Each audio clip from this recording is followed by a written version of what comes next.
yesterday.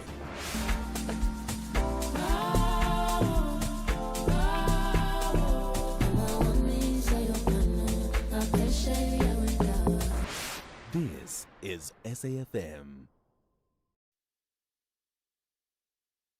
This is SAFM. Just tell me about how this concert series fits in with what you are trying to do with these young people.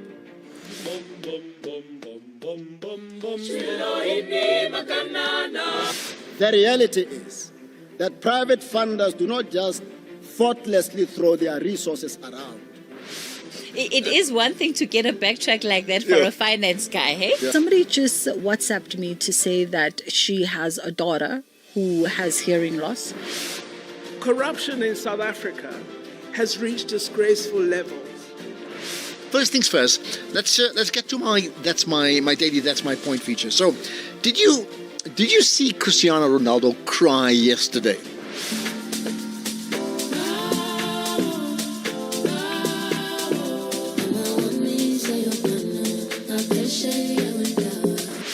This is SAFM.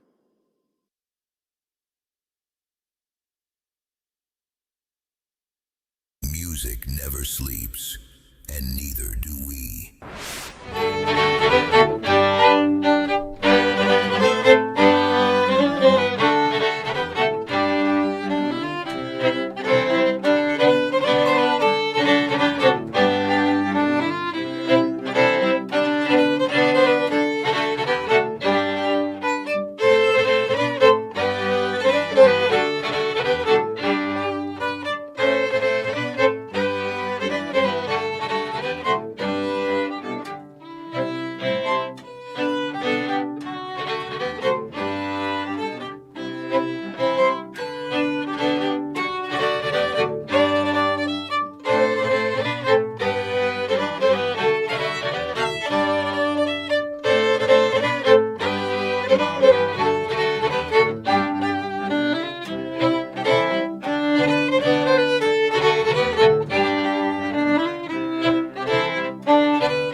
But maybe not so much within some of the political parties. The Democratic Alliance, of course, is the latest, and they're dealing with a very uncomfortable moment following the resignation of a senior figure within the party, that's Dion George.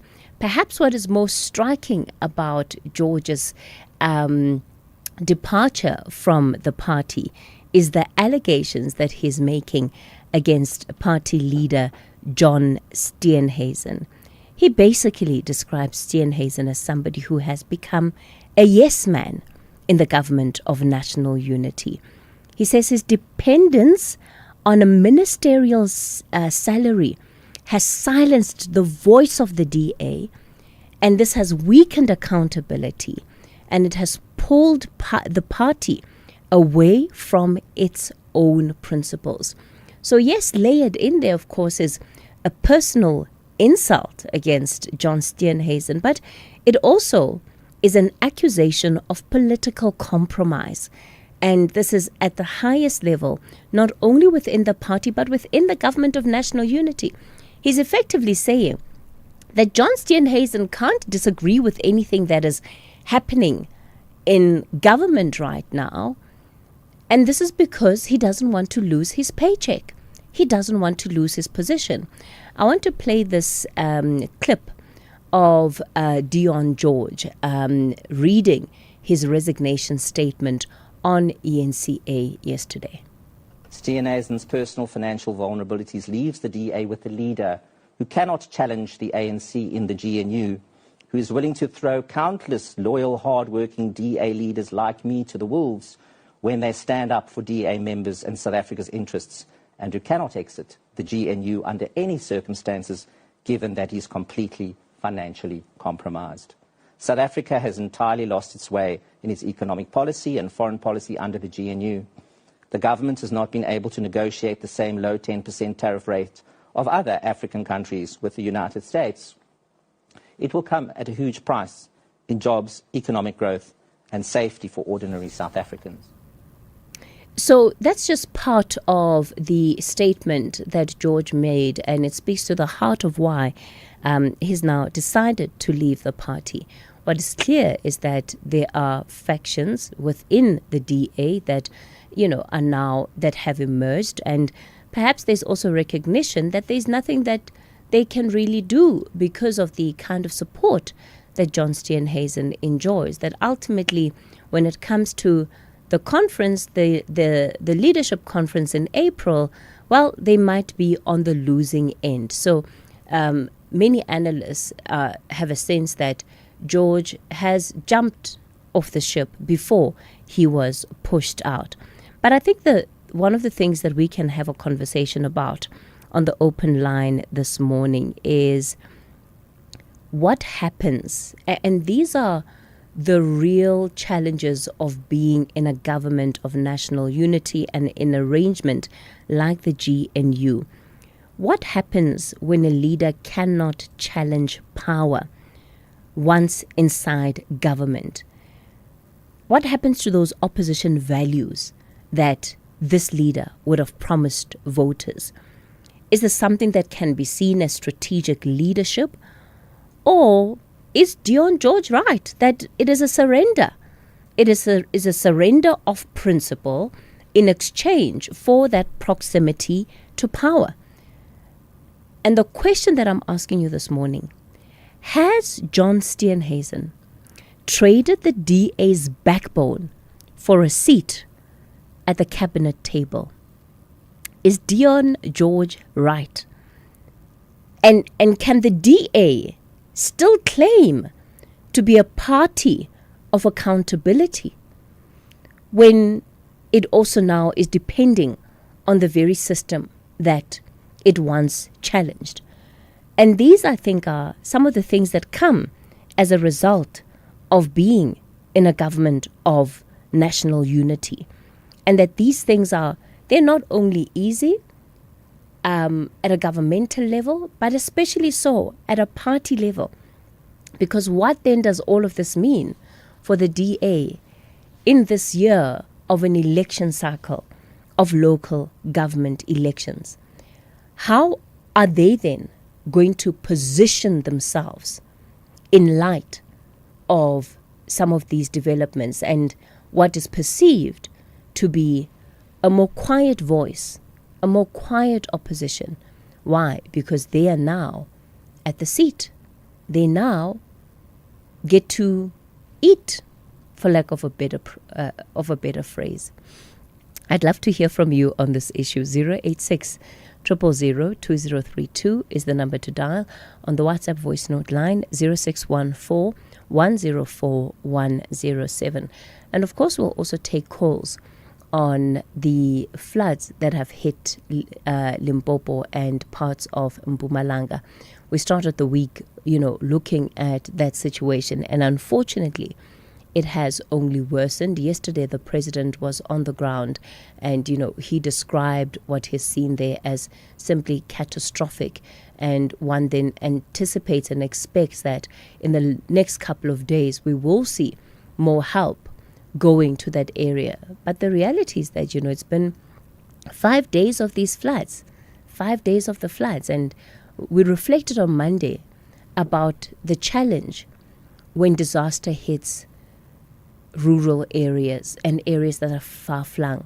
It just seems to take that much longer to get a response, one that's clear, one that's coordinated.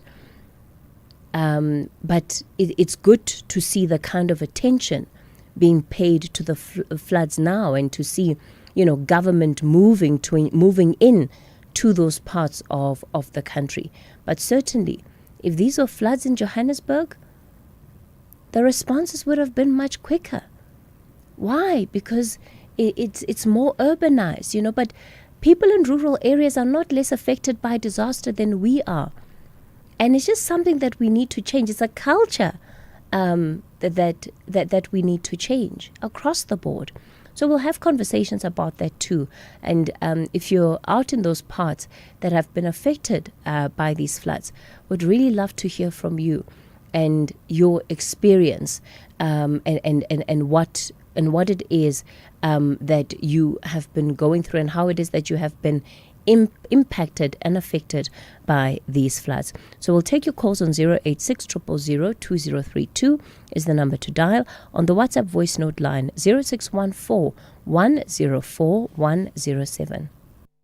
When you train for results, you don't quit halfway. Earn up to 7.35% interest with a Nedbank Just Invest account. Access your money within 24 hours. Keep your money agile. Get money fit with Nedbank. See money differently. Nedbank. For more information, visit nedbank.co.za. We're licensed FSP and registered credit provider. T's and C's apply.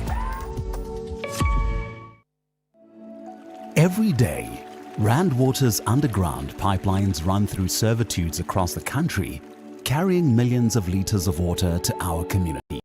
But when people build too close, it's called encroachment, and it's very dangerous.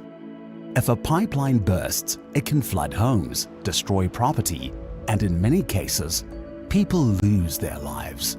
That's why Rand Water marks its servitudes with blue and white beacons, a clear warning to stay clear and safe. When we protect Rand Water's servitudes, we protect our communities too. Rand Water, finding new ways. As we celebrate 90 years of existence, SAFM takes you back to the voices that shaped a nation. Berea, the home of the four bespectacled Tisson brothers, all of whom work or have worked on the English service, particularly Audio Mix and Radio Today. Watch how the night proceeds towards dawn. And I needed a lot of consoling when I started the early program. People couldn't believe that John O'Donnell and B. Reid were chosen for the early morning program, because if ever two announcers used to want to swap a morning shift for an afternoon shift, John and I would do it. 90 years of trusted voices. This is SAFM. Gender-based violence is destroying lives and tearing communities apart. It happens in homes, in schools, at workplaces, and too often in silence. But it doesn't have to continue. If you see it, speak out. If you are hurting, reach out.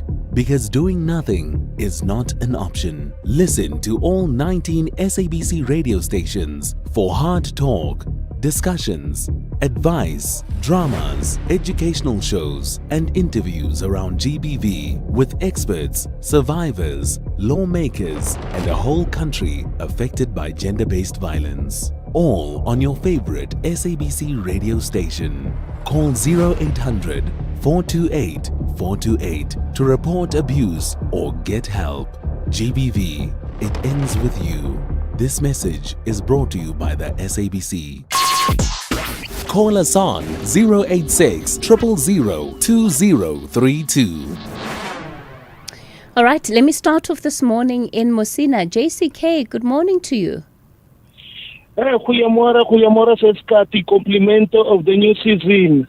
Thank you so much, JCK. How are things out in Limpopo? Has Mosina at all been affected by these floods? No, Mosina is not affected, but part of Musina, which is a former rural area, Zenda. It's where they are affected. But here in Greater Musina, in town, everything is Pashasha. Only there in some part of Musina, that's where people are affected by this flood, bridges being washed away. Hey, it's too bad in Zenda, man. In Vembe, let's say in Vembe. Okay. All right. What do you want to talk about, JCK? First cutaway. I'm flabbergasted and simultaneously dismayed when government fails to arrest the road accidents countrywide. And then this shows that government is not caring. Accidents on the roads can be minimized if government revives railway system. Accident rates are low. They were low during that time. Let me not mention it. You understand? But today, people are dying like flies. We have many heavy-duty vehicles on our roads, Seskati. Instead of them to ferry the cargo on the rail, you understand? What I can ask you, Seskati, today, do we have visionary leaders? Do we have? I don't think we have. We don't have. You understand? Seskati, if you want to go to Litrigat from Musina or from Litrigat to Musina, you have to pray for God to save you to drive your car. You understand? It's bad on the road, as you've seen on TV, the accidents on the mountain, all because of the heavy trucks that are on the road. It's time government, we must have leaders who are not greedy, who knows how to govern, to think about people, not about their stomach. Let me rest my case for so JCK, before you sign off, right? Before you sign off, a couple of things about what you're saying. So absolutely, yes. Let's revitalize the country's rail system to ensure that it works for people, because rail is just so efficient, not only for passenger, but also for freight and cargo. So I agree with you there. On blaming the government for the high rate of fatalities on the road during the festive season, I've had a look at those numbers, right? So overall, there was about a 5% reduction in fatalities for the year, or for the festive period that we've just come out of. Do you believe in that stats? Do you believe in that stats? Yes. Do you believe in that stats now?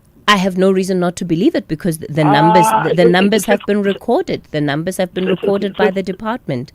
Okay, you have got right of opinion, but on my side, the government used to cook many results, as you know. So on municipality, they cook those things. Now I give one little reduction, but I don't disagree. I don't disagree with you. Remember, we still had a total number of fatalities of over 1,400. Which is still quite high. But JCK, here's the point that I'm driving to. An analysis of these accidents, right, shows that many accidents are taking place over the weekend between 7 and 9 o'clock and between midnight and 1 o'clock. I don't deny that. Motorists are crashing into pedestrians. You have a lot of hit and runs. You have single car overturns, which I saw this festive season. I saw 4 accidents where there was just a single car involved in that collision. And you have a lot of head-on collisions. Now, I agree with you. 100%. That's not the government, JCK. That's me and you. That's me and you. I agree with you 100%, Cathy. So we also need to engender a culture of accountability for ourselves. We are the ones that are getting into cars under the influence of alcohol, not adhering to the speed limits, causing accidents, and then when tragedy befalls us, it's very easy to come back and point the finger at government. And I'm not saying that there aren't things that government can be doing to improve the situation, right? When you look at the state of the roads, the potholes, just trying to avoid a pothole on the road in and of itself can cause an accident. But these numbers are looking at us as motorists and as pedestrians. What are we doing when we're on the road? What are we doing? Yeah. I agree with you 100%.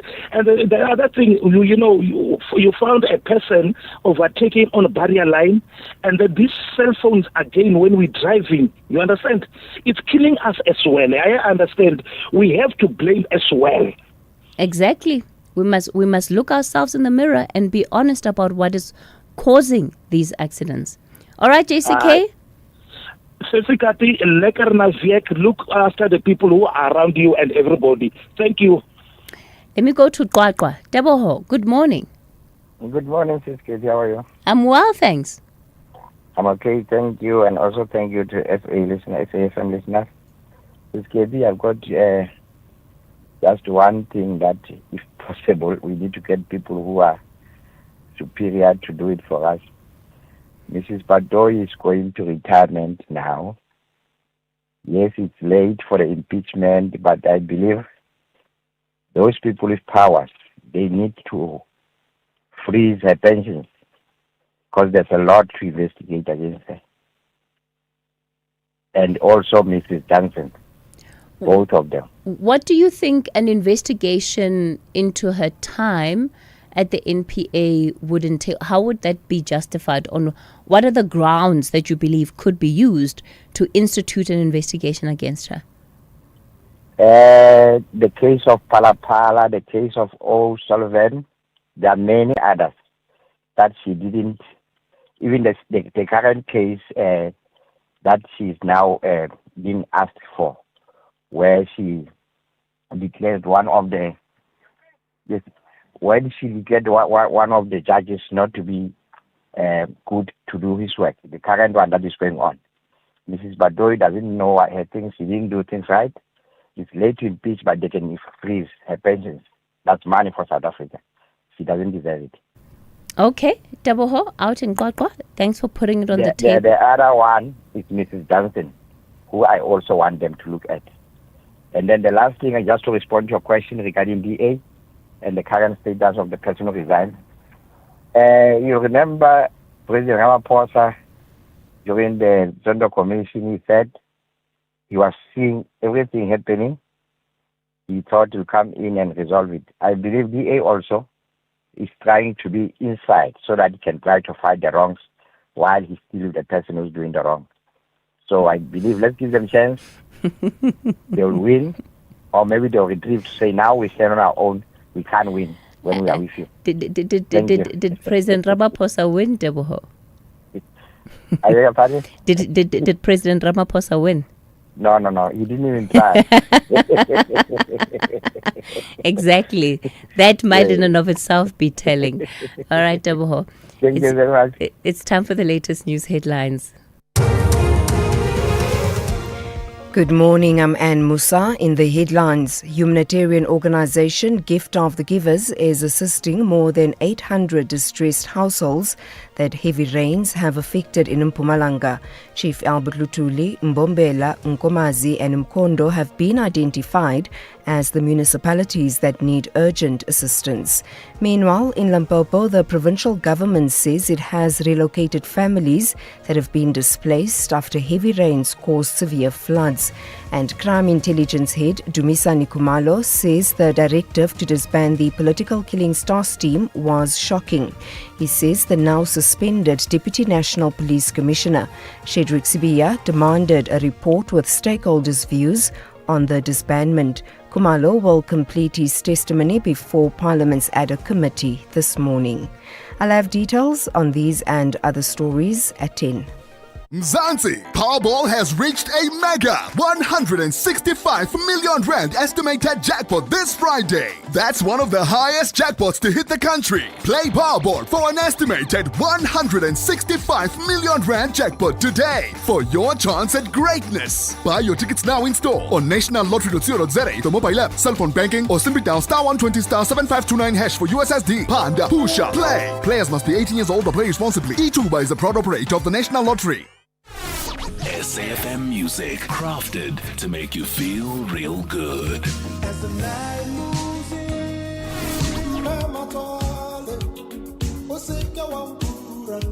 Handpicked just for your pleasure.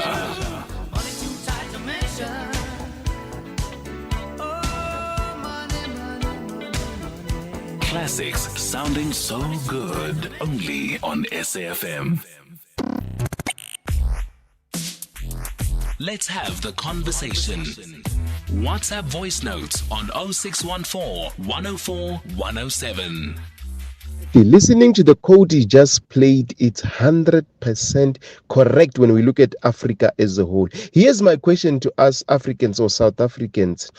How is life going to be like if we decide to vote back a government that ran this country much better economic-wise than the current government? Because if you look at a life of a black person under the so-called democracy, many of us, we are living in poverty, we are living in squatter camp. My question, how is life going to be like if we vote back those who ran this government economically better than the current one? My question.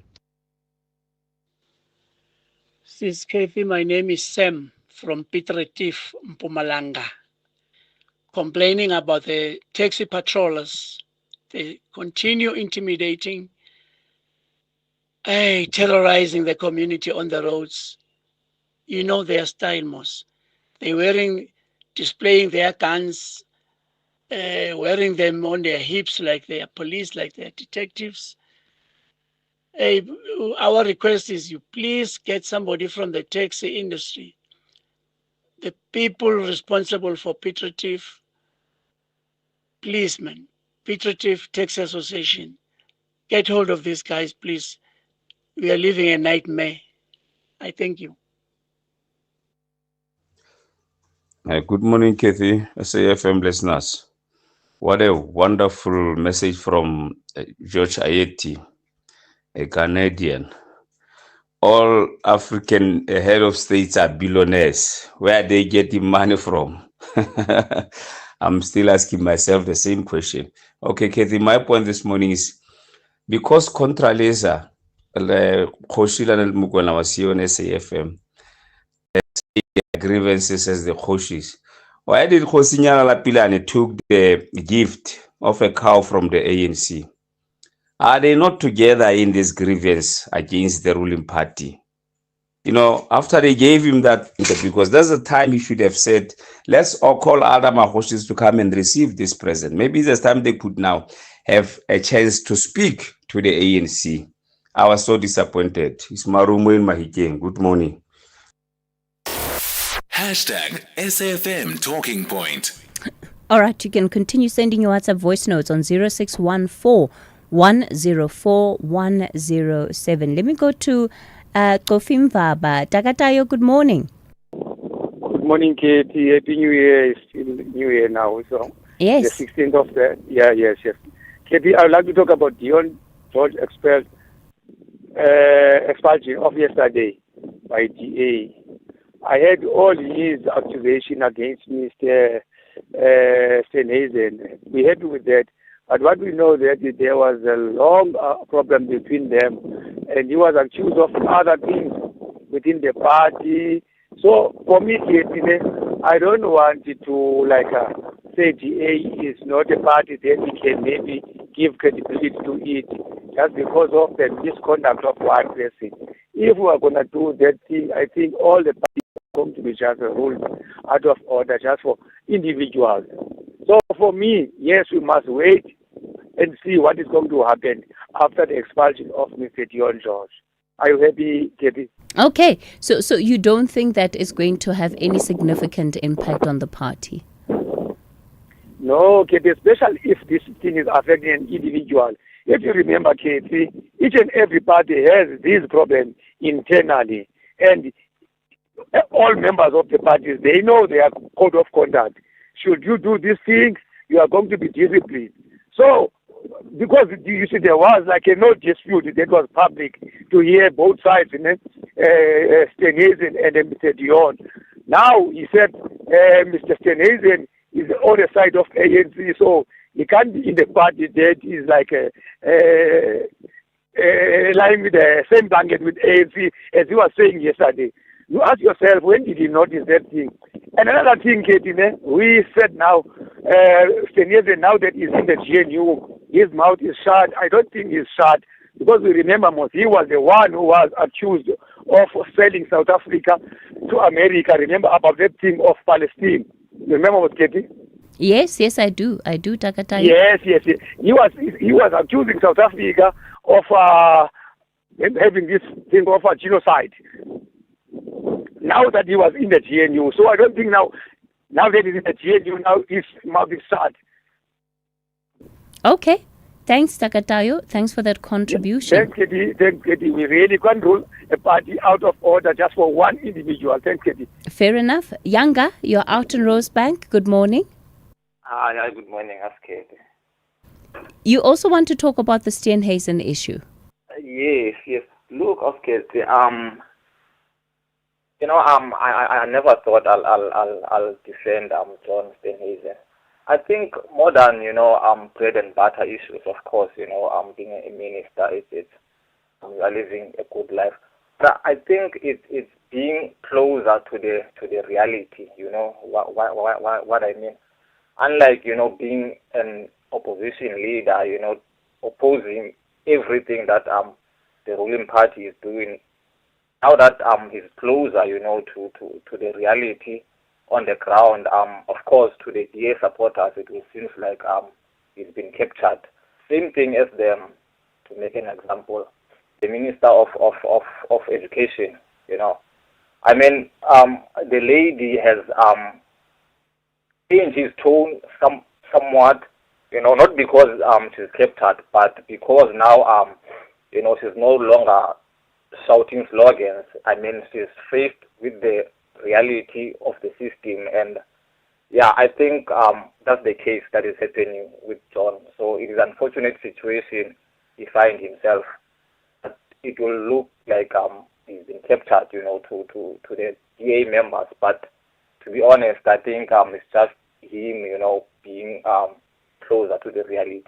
I don't know what you think on that, Kate. Yeah, look, the fact that he's running for re-election as the party leader, and it looks very much like he is, a front runner, that he enjoys a lot of support within the party. He doesn't come across as one that is worried about being re-elected. So I guess to that extent, Yanga, you might have a point that maybe there are some in the DA who see his position and understand it to be part of just the new era that the party has moved into, one of governance and not necessarily one of being in opposition. Opposition, that's opposing for the sake of opposing. And I guess he wouldn't be by himself, right? Because all of the other DA members that are ministers of parliament, you can tell they've become increasingly comfortable in their positions, right? Nobody's willing to give it up. One doesn't get that sense that they're willing to give up those seats. Of course. By the way, for example, General Bantu Holomi, he's sitting there quiet in the corner, minding their business, just doing enough to keep it together, right? Doing enough to keep it together. It's a difficult one. Okay. But I hope, thank you, Steve. Okay, all right, Yanga. Thanks for that contribution. Bonakele, you're in Kailicha. Good morning. Good morning. A very good morning, Cathy. Can you believe there's something that it's unbelievable today? What is unbelievable? First of all, Happy New Year to you. I think I'm speaking to you for the first time in 2026. Thank you, Bonakele. Yeah, what is unbelievable, I've just arrived in Kailicha. I started calling as I was driving very slowly. I was in airport industry, airport industry is not far from Kailicha, so to speak. But seemingly your callers, they don't seem to take care of other people who are on the line. That's what I wanted to say. It's something that you need to work on about that. They mustn't take too long on the line. Absolutely. There's quite a lot of people who wants to say their views here on lento ngesikhosa kuthiwa banesiswe eside yayiva lento nditsho banesiswe eside. I hear you, Bonakele, and that's probably also my fault too. It's probably my fault as well. So allow me to be very quick. Very much concerned and worried about the death threat to the premier of the KZN. something that makes me worried, asking myself about our democracy. Is this the democracy that we are enjoying? If premiers or even the president of this country, the way people are so disrespectful of him, they disrespect him. I hear you calling him president. In fact, you're one of them. You don't just say Ramaphosa like other people, especially those who hate ANC. They say, yeah, ANC and this Ramaphosa. President Ramaphosa remains the president of this country and of the ANC. That's something that we need to tell them, and they must understand, they must respect him as well. President Ramaphosa. Not just say Ramaphosa, this and Ramaphosa that. And they're saying all these sorts of things. I don't want to be long, as I told you. I like to lead by an example, like, as I always say. But I'm worried about the death threat to the premier of the KZN. It's something that needs to be taken very seriously. All right. Have a nice day. All right, Bonakele, let's leave it there. Raj, you're in Durban. Good morning. Good morning, and thank you, Cathy. Yes, sir. Cathy, the FIFA World Cup is going to start in about 6 months, and SABC has not made any announcement if they're going to show any of the match. Can I please ask you to take it up with the relevant department? Okay. So you want to know whether the SABC is going to be airing any of the games? Any of those matches, yes. Yeah, it's an important question. I see that the trophy is going to be arriving in the country soon for a country tour, the FIFA trophy. Have you seen that, Raj? All right, looks like we've lost that connection. We've lost the connection to Raj. But you've made the point, Raj. We'll certainly find out what the SABC's plans are. We'll get in touch with our colleagues at SABC Sport to help us answer that question. Neje, you're out in Bloom. Good morning. Good morning, Cathy, and to your listeners. Compliments. Cathy, these are numbers for Malema to smell the cell. Mohlahlana, what is left now for his legal team is to combine mitigate factors that may result in less severe sanctions or penalty. Okay, Kathy, you hear me? Yes, Neje. Yes. So, So these are numbers. I don't understand what you mean when you say these are numbers. Explain.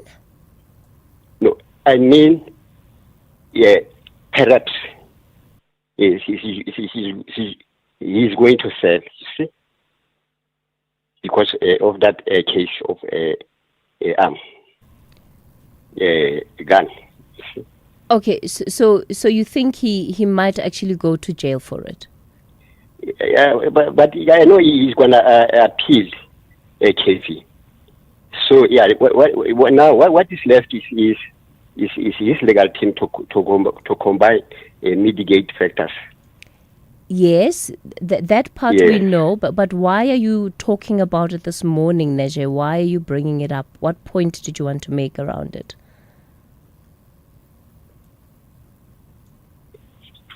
Yeah, because I see the sentence is near. Okay. But anyway, Cathy, just is legal. Okay. All right, Neje. Yeah. Thanks for that update, Neje. Let's take some of your WhatsApp voice notes. Let's have the conversation. WhatsApp voice notes on 0614 104 107. Good morning, Cathy. Notorious Mabilane in Skagula village. Yeah, Dion George resigned. There are maybe fights or differences in the DA, just like any political party. He's not the first person to resign. I can give you names like Emen Mashava, Musumaiman, Lindiwe Mazebuko, Pumzele Fandam, to name a few. It's not a big deal. The DA will still stand. The DA is not captured by the ANC. You'll never capture DA. Never ever. White people are loyal to their party. So this is not a big deal. It happens. Sharp, Cathy. Auskate and your team, good morning. It's Kosnati speaking here. I do agree with Mr. George because all these parties, IFP, ANC, DA, as well as the one for Mackenzie and the one for Lomisa, all those parties are playing soft now, are playing smart. They are playing safely. Just because all of them, they don't want to jeopardize the so-called government of national unity. Simply because they are enjoying the blue light. They don't do anything now. Nothing they are doing. Good morning to the SAFM listeners. I'm too from Durban, Wasant. Look, Katie, it is not only John Steenhuisen who has sold out after being appointed as the minister in this government of national unity. Even Holomisa himself, he no longer say the ANC are Amasela. They have been incorporated in this GNU and have forgotten exactly why they went into parliament, why the electorate voted them into power. They've sold out. They have decided to gang up with the corrupt ANC. Thank you.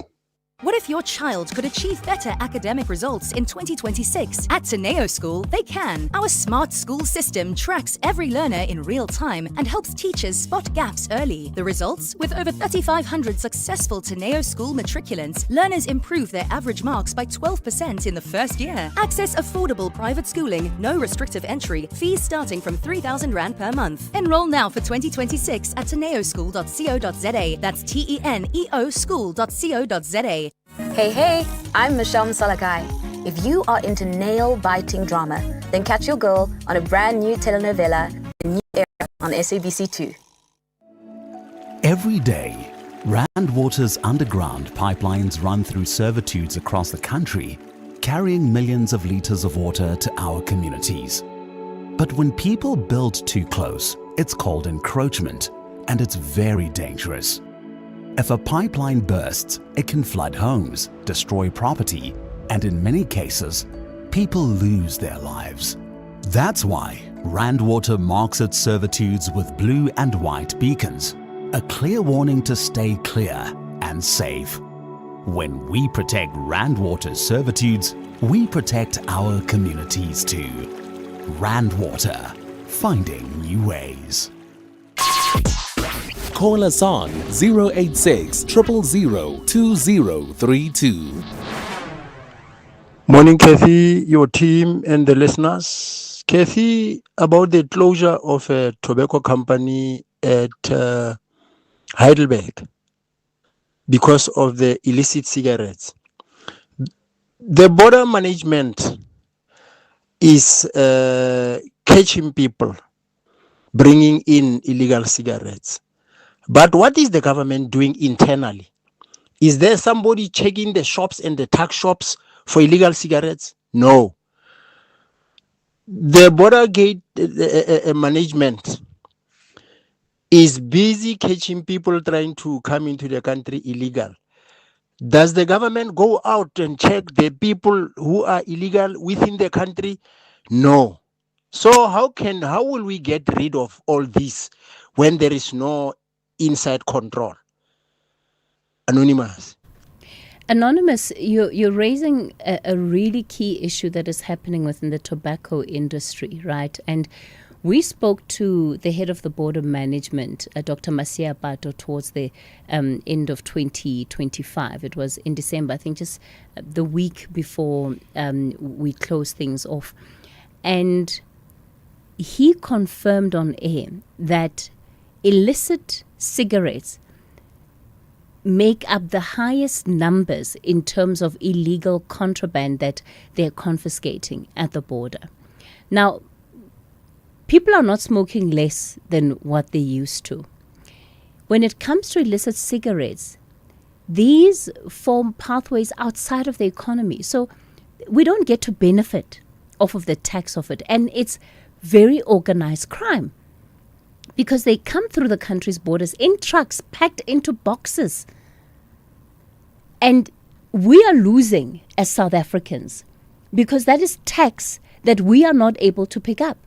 So when you have a company like British American Tobacco saying that they're closing their last plant in the country, 200 jobs are on the line, we should be asking ourselves, so does it mean that we're literally going to allow a situation that enables illicit financial flows? That's what this is.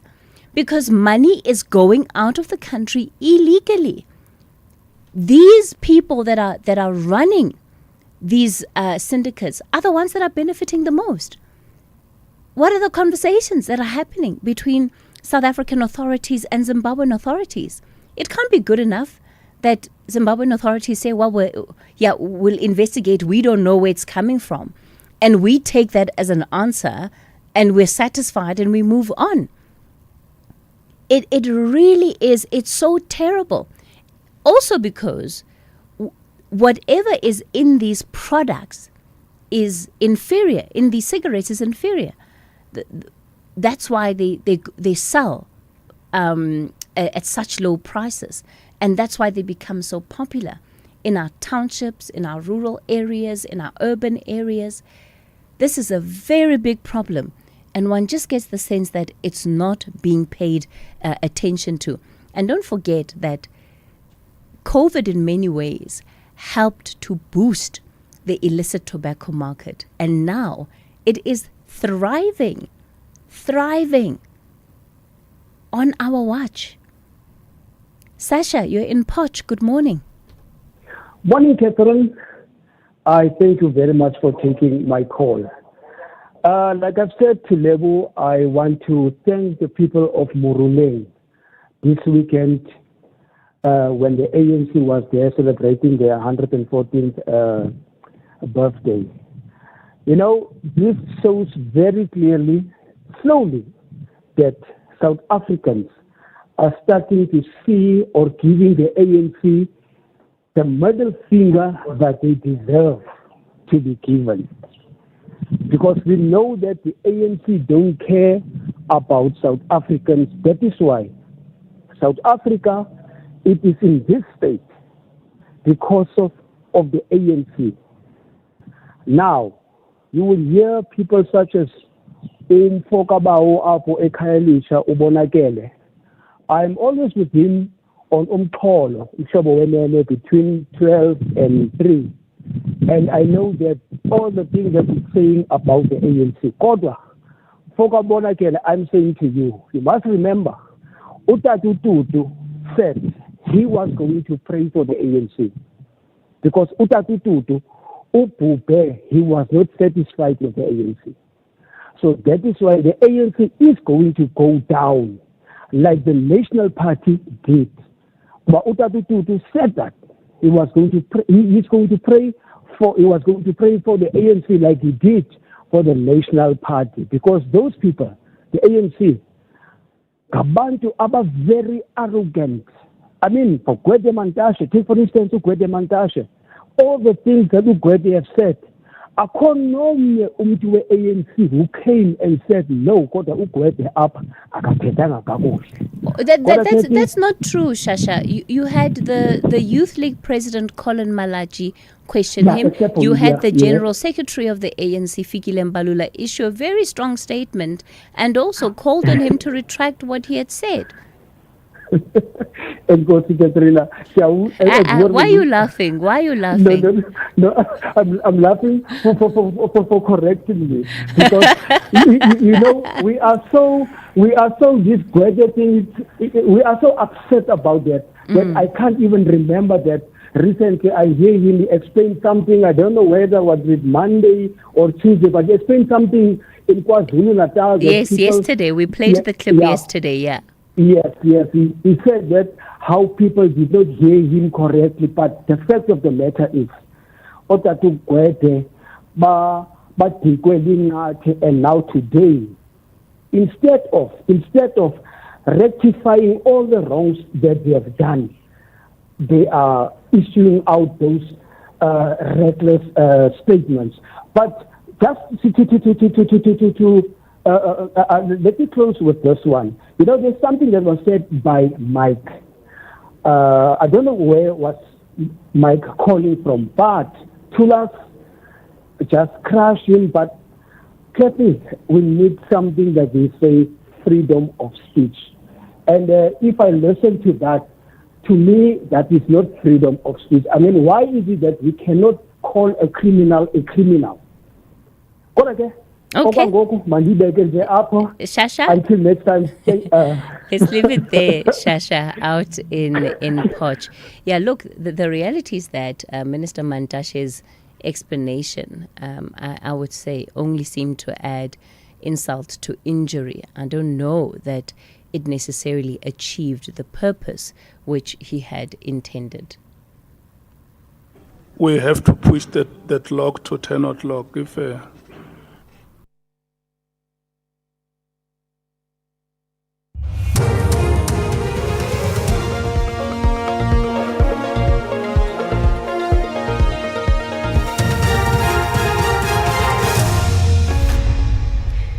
In our top stories, emergency relief to Mpumalanga flood victims and humanitarians cleared of charges in Greece. Good morning. Humanitarian organisation Gift of the Givers is assisting more than 800 distressed households that heavy rains have affected in Mpumalanga. Chief Albert Lutuli, Mbombela, Nkomazi and Mkondo have been identified as the municipalities that need urgent assistance. The organisation is giving out items including food parcels and blankets. Over 25 people have drowned in the province since last month. The provincial government has put the death toll at 13. The organisation's Hlubika Zinchobane. Most mud houses have been either extremely damaged or completely swept away, but we've also seen very, very bad damages on the roads that made it hard for our teams to get to some areas. We've brought food hampers, so we've got those disaster hampers for them. We've got blankets, we've got sleeping mattresses, we've got detergent and hygiene for them, as well as baby food for supplies. Meanwhile, in Limpopo, the provincial government says it has relocated families that have been displaced after heavy rains caused severe floods. It says 36 homes have been damaged in Mboula village. President Cyril Ramaphosa, who visited the village yesterday, has described the situation as catastrophic. The widespread flooding in the province has affected hundreds of families, particularly in Vembe and Mopani districts. More heavy rain is forecast for areas in Limpopo and Mpumalanga.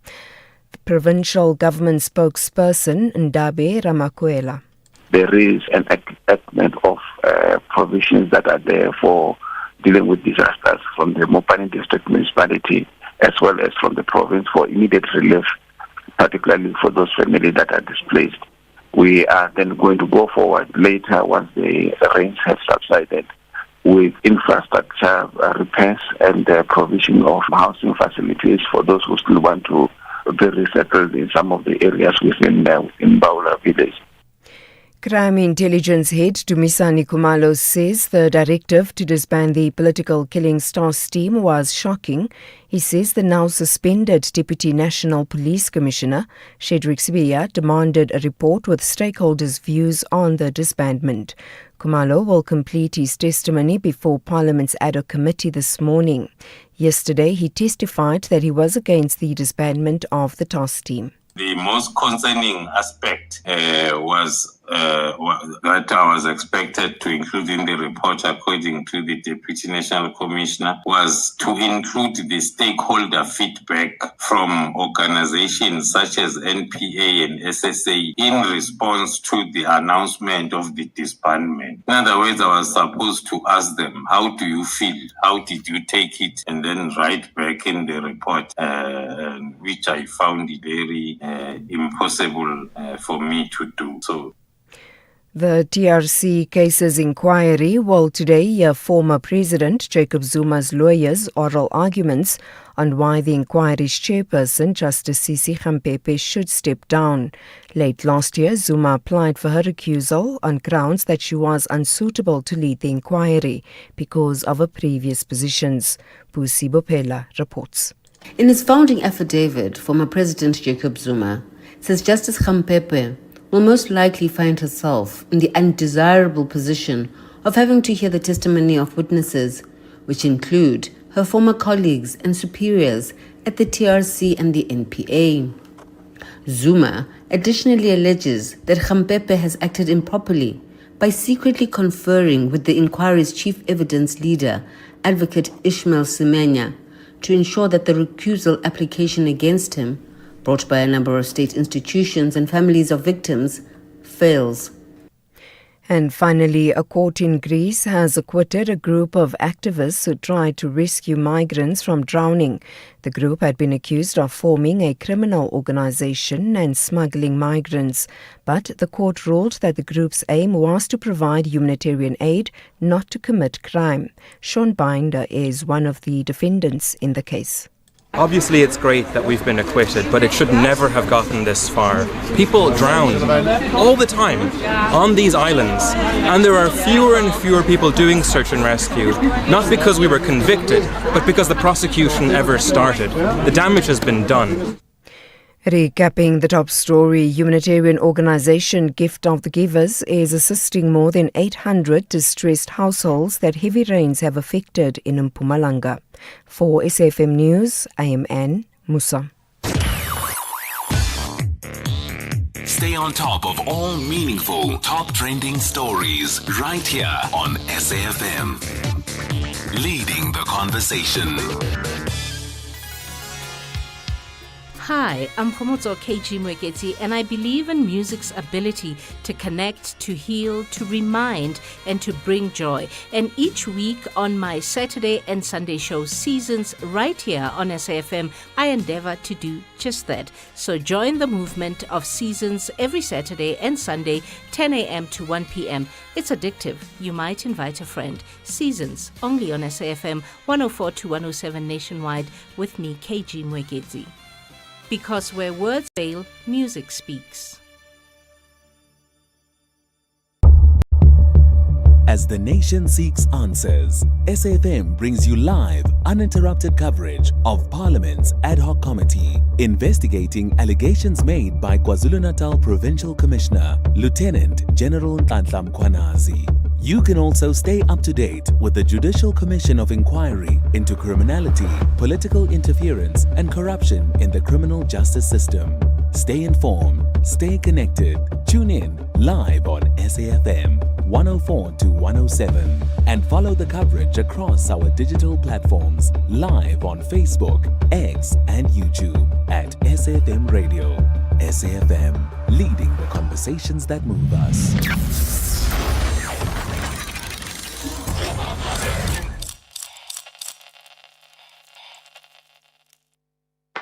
The journey of 24 African nations has reached the final kick. 2021 champions closes the curtain with the hosts. The Lions of Teranga confronts the Atlas Lions. Who are the real Lions of Africa? This is the Total Energies Africa Cup of Nations Morocco 2025. Experience the final between Senegal and Morocco this Sunday, 18 January, starting with the closing ceremony at 7 p.m. and build up at 8 p.m. Live on SABC Plus, SABC 2 and SABC Sport on DTT Channel 4. Then on SABC radio stations at 9 p.m. Proudly brought to you by SABC Sport, the official broadcaster of AFCON 2025. It's game on everywhere. For the love of the game. The River Islanders believe the second half of the season is more demanding as they chase a win. But the Eagles have a master plan to prevail. This is the Bundesliga, football as it's meant to be. Do not miss out on SV Werder Bremen versus Eintracht Frankfurt on Friday, 16 January at 9:30 p.m. Live on SABC Sport on DTT Channel 4 and SABC Plus. Proudly brought to you by SABC Sport. For the love of the game. Mntanami, uthando has no return. Stay, ubekezele. It's what makes you a woman. A home is built with patience and quiet. Thula. Don't answer back. Just keep the peace. That's what we were taught. When you see it, you see the line between love and nokubegezela. Abusive behavior should never be excused. Search Bright Sky SA and bring the signs of GBV into focus. Connecting for good. Vodacom. With the ever-changing financial landscape, it can be difficult to make sense of all the moves at times. Join me, Jimmy Moyaha, on the SAFM Market Update with MoneyWeb, Mondays to Thursdays, 6 to 7 p.m, as we break down the key market trends, top financial stories, and smart investment insights, all in one place. It's everything you need to stay financially informed and ahead of the curve.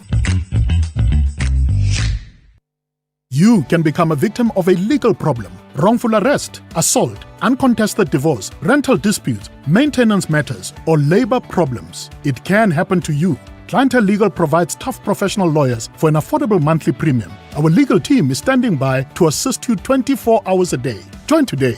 SMS SAFM to 32195. That's SAFM to 32195. Clientele General is an authorized FSP and licensed non-life insurer. T's and C's online. Standard rates apply. During this festive season, through Cross Alive campaign of the Cross-Border Road Transport Agency, cross-border road transport operators are advised to have a valid cross-border permit at all times. Compile a passenger list. Avoid overloading of goods and passengers. Take a break every 200 kilometers or every 2 hours. Check if the tires and brakes are in good condition. Check if all lights are working and service your car regularly. Stop and checks will be conducted for goods and passenger transport operators. Mzansi, Powerball has reached a mega 165 million rand estimated jackpot this Friday. That's one of the highest jackpots to hit the country. Play Powerball for an estimated 165 million rand jackpot today for your chance at greatness. Buy your tickets now in store on nationallottery.co.za, the mobile app, cell phone banking, or simply dial *120*7529# for USSD. Panda, Pusha, play. Players must be 18 years old or play responsibly. Etuba is a proud operator of the National Lottery. 30-year-old Dineo knows all about saving on her car insurance with Outsurance. I'm saving 1,094 rands. That's an unbelievable 1,094 rand monthly saving on Dineo's 2025 Kia Sonet. And she'll get an out bonus. If I'm claim-free for 3 years, then I get an out bonus back. Ready to see how much money Outsurance could save you? SMS out to 30754. That's out to 30754. Licensed insurer in FSP. TCs and information online. Hey Mzansi, I'm Cathy Mohlahlana. Join me on the all-new telenovela Unraveling on SABC2, where a new era begins. I don't love school. I don't love trying to learn like everyone else learns and falling behind when I don't understand. But I do love learning. I do love working to my own schedule and getting the support when I need extra help. I do love UCT Online High School because I do love my future. Apply online before the 19th of January. Mzansi, Powerball has reached a mega 165 million rand estimated jackpot this Friday. That's one of the highest jackpots to hit the country. Play Powerball for an estimated 165 million rand jackpot today for your chance at greatness. Buy your tickets now in store on nationallottery.co.za, the mobile app, cell phone banking, or simply dial *120*7529# for USSD. Panda, Pusha, play. Players must be 18 years old or play responsibly. Etuba is a proud operator of the National Lottery. Clientele is here to safeguard you and your family with compassion because life happens. Be part of a family that truly cares. Our funeral dignity plans have helped South Africans bury their loved ones with dignity for more than 30 years. Let us help you create a meaningful tribute that honors your life and those of your loved ones. We pay out within 24 hours and you will get double accident cover with a clientele funeral plan. Our plans are affordable. Pick the option that suits your needs. Easy to apply, no medical examinations and no paperwork. SMS SAFM to 48031. That's 48031. Clientele Life is an authorized FSP and licensed life insurer. T's and C's online. Standard rates apply. The journey of 24 African nations has reached the final kick. 2021 champions closes the curtain with the hosts. the Lions of Teranga confronts the Atlas Lions. Who are the real Lions of Africa? This is the Total Energies Africa Cup of Nations Morocco 2025. Experience the final between Senegal and Morocco this Sunday, 18 January, starting with the closing ceremony at 7 p.m. and build up at 8 p.m. Live on SABC Plus, SABC 2 and SABC Sport on DTT Channel 4. Then on SABC radio stations at 9 p.m. Proudly brought to you by SABC Sport, the official broadcaster of AFCON 2025. It's game on everywhere. For the love of the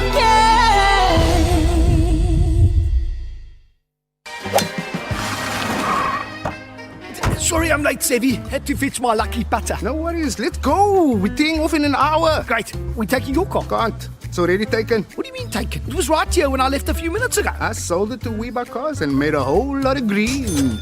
Birdie told me that's the best way to sell your car. Not only the best way, it's the fair way. Kom ons vat die pad. Don't be doof, be savvy. WeBuy Cars, geared for a fast sale, geared for you.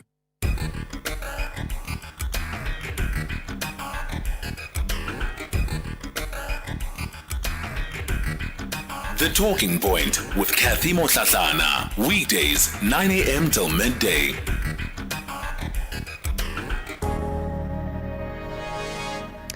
You're listening to The Talking Point. Welcome to the second hour of the show. Coming up in this hour, we're taking you to Parliament's Ad Hoc Committee, where the head of the SAPS Crime Intelligence, Lieutenant General Dumisani Khumalo, continues to give evidence regarding corruption and operational challenges within the SAPS. Yesterday, Khumalo spent a significant amount of time detailing what he describes as criminal cartels that are working hand in hand with SAPS members in Gauteng. And he says that these members, who are highly trained combat teams, are also moonlighting for these syndicates outside of their official hours. So let's take you back to Parliament for the second day of Khumalo's evidence. To the high-ranking officials or politicians, and also between them being working together. So, as I've indicated, that is still part of the investigation. The senior officers are identified, and then the investigation to determine how far the relationship is ongoing. Yeah, but who are these senior officials who mingle with persons of interest? I mean, I remember one of the witnesses in Madlanga said they got extremely scared when they were invited into a social gathering, and then they found some of these people in a party, even playing music from their phones, as a way of demonstrating that actually they are very familiar with this environment they found themselves in. It shouldn't be a very difficult thing to share with the South Africans that this senior officer was found in a house or in a party of a person of interest. The person of interest we may not mention, but a senior official who's commanding these junior investigating officers, junior in terms of rank compared to them. Some even get instructions from them on how certain things need to be done. The next thing, they find these thugs sitting with senior police officials. We should be able to get names, because that is the whole idea why we are here.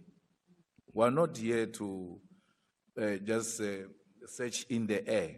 We want something that is touchable, something tangible, so that when we leave here, we are able to make the necessary recommendations and say whatever needs to happen to whoever if we find that indeed there is some involvement with wrong people who are involved in destroying the future of our children in this country. Thank you, Honorable Chair, Honorable Members. Referring to the evidence under oath led by witnesses A, B, and C in Madlanga Commission, they are referring to some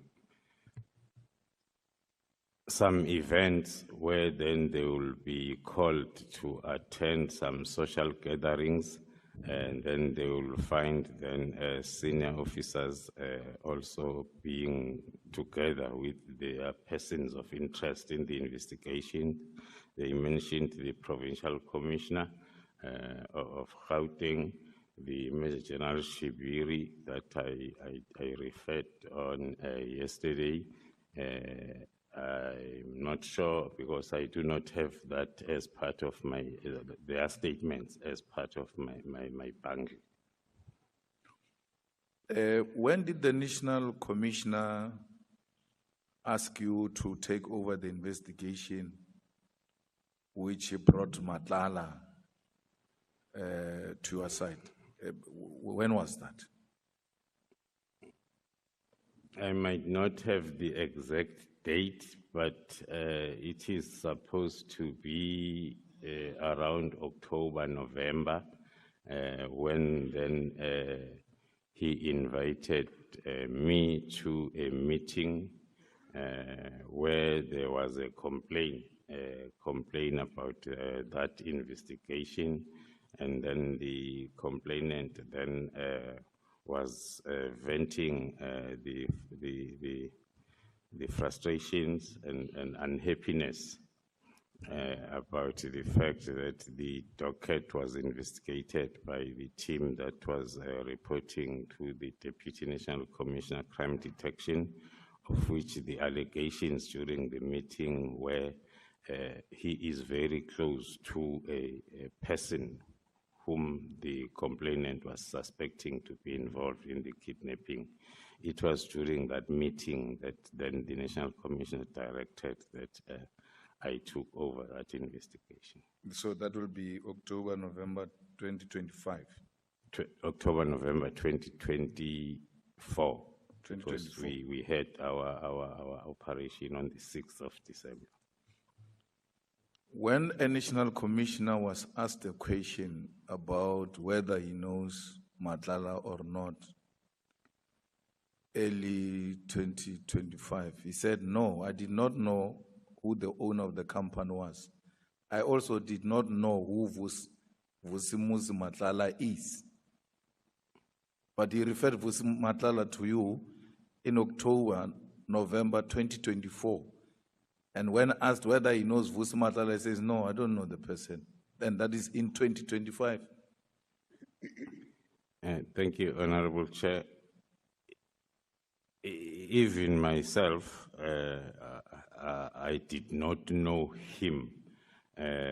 He was, I think on my affidavit, I introduced that subject in one of the paragraphs, that the name was introduced to us for the first time during that meeting, and then we had then to start our investigation by identifying the person. From the National Commissioner's point of view, the name was mentioned by the complainant in our presence, both of us. So I won't be in a position to indicate if he knew him before that meeting. No, but he referred him to you in October 2024. When he's asked early 2025, he says, I don't know such a person. Yes, Honorable Chair, as I'm indicating, one cannot be sure whether knowing was in reference to knowing a person physically, so, or knowing that there is a Vusi Mohlahlana. The name, as I've mentioned, was mentioned to both of us by the complainant during that meeting From my side, I can confirm that it was for the first time hearing about the name Vusi Mohlahlana. So they referred the matter in relation to the case of Mr. Jerry Bogasho. That is correct, Chair. Yesterday, you spoke about coincidences. You are a head of crime intelligence. You can't speak about coincidences to us, because if you have observed such pattern and you are suspicious that there is something that is fishy here, because this cannot just be coincidences. That's why we are bringing them to our attention. You run an operation on the 6th of December, and then at the same time, a person, Advocate Johnson, writes a letter demanding the dockets. And then you say it's a coincidence. A head of intelligence can't speak like that. You ought to tell us if there was connection between this demanding of the dockets in relation to the cases that were opened by Honorable Adams and the operations of the 6th of December, because the whole intention is to find out if there are senior people in the police, in the NPA, in the judiciary, who are trying by all means to protect these criminals. So when dockets are being demanded, on the same day you're running an operation, and then you are suspicious that this might be used to destabilize this investigation we're busy with. Have you conducted any investigation about that to ascertain yourself that there is criminal activity that is happening here which seeks to protect criminals, both by Advocate Johnson and Honorable Member Adams? Thank you, Honorable Chair. At the present moment, I am referring to those as coincidents, which are raising suspicions. But one being involved in the case that is at court, one is not in a position to institute the counter investigation to confirm that that investigation will take place when the time is right. Hence, now we are referring to those coincidents as suspicions.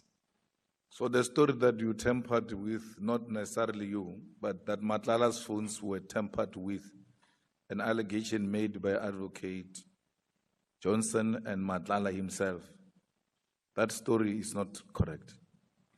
According to us, that story is not correct. We have the proof and the statement from our digital forensic as to activities that we conducted on those phones. Whoever is alleging the deleting and then has to also come with a proof from their independent DFI. So you will suggest that Advocate Johnson and Mohlahlana lied under oath? From our point of view, we can confirm that because we have the 212 statement as well as chain statements from whoever handled and dealt with the cell phones. And also the common sense has to maybe tell us that we were the ones that were interested in every bit and a piece of information that we might find in those phones, and then it will be defeating our own purpose if then we will we conducted the operation. We were not aware that the subject of investigation might be a person of interest to so many people and institutions that might at the later stage be interested in the cell phones. But for our investigation, it will be defeating our own investigation if we can delete even a full stop in one of those gadgets. That phone of Matlala, which was found in the cell, did you also do some forensic on it? That is correct, Honorable Chair. Do you confirm that Mr. Brown Mokgotsi and the minister's conversation of any arrest affected? You speak about it in 155. That was not about Stelfontein. According to, thank you, Honorable Chair, according to our analysis of the communication, we confirm that it flows from the discussion of IPID expected to effect some arrests. And then as then it comes towards the end as a response to the discussion that is starting earlier on as I presented on my statement. Hence then I concluded in my statement that it cannot be possible that that arrest was related to the Stilfontein issues. So Minister lied under oath that he was talking about Stilfontein. Unless then there can be a proof like we are producing in the form of that communication and interaction and responses. So do you confirm that there are journalists who are also involved in this kind of activities to protect these cartels?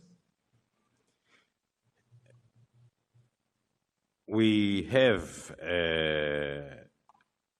identified some that we believe that they might be part of the communication department of the cartel, and then the investigation is still ongoing on that part.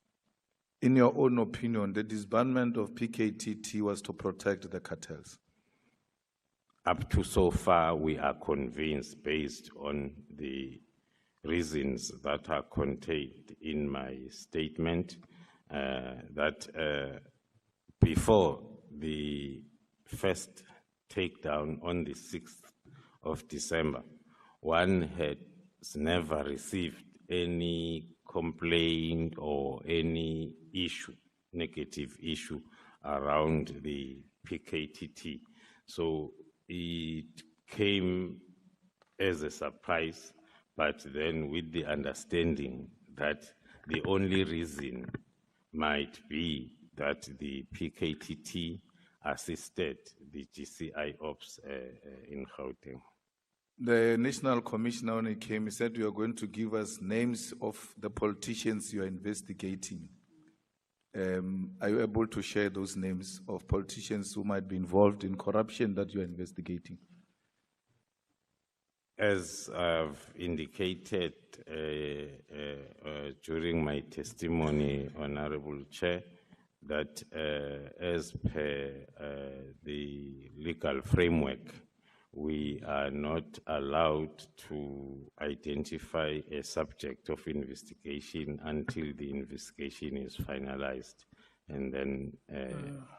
Thank you so much, honorable members. Any judge? The next speaker is Mbangazita from the Inkatha Freedom Party. Up until 2 minutes after 11 o'clock, Honorable Mngango.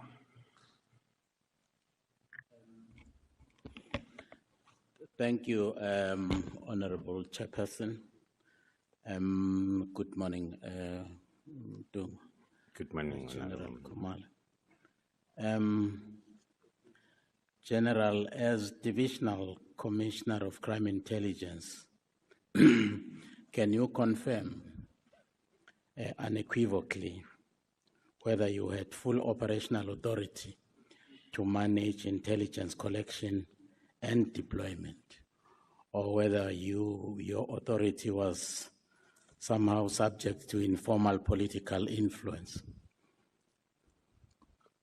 Thank you, Honorable Chair. As far as I'm concerned, as well as my activities and actions ever since I was opened, I have the full authority to direct the collection of intelligence within the environment without any influence. Thank you. When intelligence products are disseminated to National Commissioner, the Minister, and the National Intelligence Committee, are these bodies actually receiving the same intelligence, or are different versions of intelligence shared to these different bodies? And I'm asking this because when General Sbia was here, he actually gave us a lot of different, intelligence information from what you are actually telling us now. So that is why I'm asking whether you do share, the same product. Even the minister was telling us something different. Hence, he was actually very adamant in that the PKTT must be dissolved because it has actually outlived its usefulness. Thank you, Honorable Chair. Maybe attending to the first part of the question, indeed, there will be a difference in terms of reports. The reports that we share with the intelligence coordinating structure is of a strategic in nature, and then when it comes to the ministry, in terms of our AOP, we are expected and we do submit the monthly intelligence reports that are talking to both the activities for the previous month as well as the preview of the activities then for the next month. That is at ministerial level. Now and again, if there is the intelligence report that needs to be shared with either the ministry or the national commissioner, it happens as soon as that intelligence report is ready for distribution. So the information will be the same if then the subject matter that is dealt with is also the same. Well, thank you, Shoban. Have you ever been instructed formally or informally to withhold, delay, dilute, or even redirect intelligence reports from decision makers? No, Honorable Chair, through you, I've never. Thank you.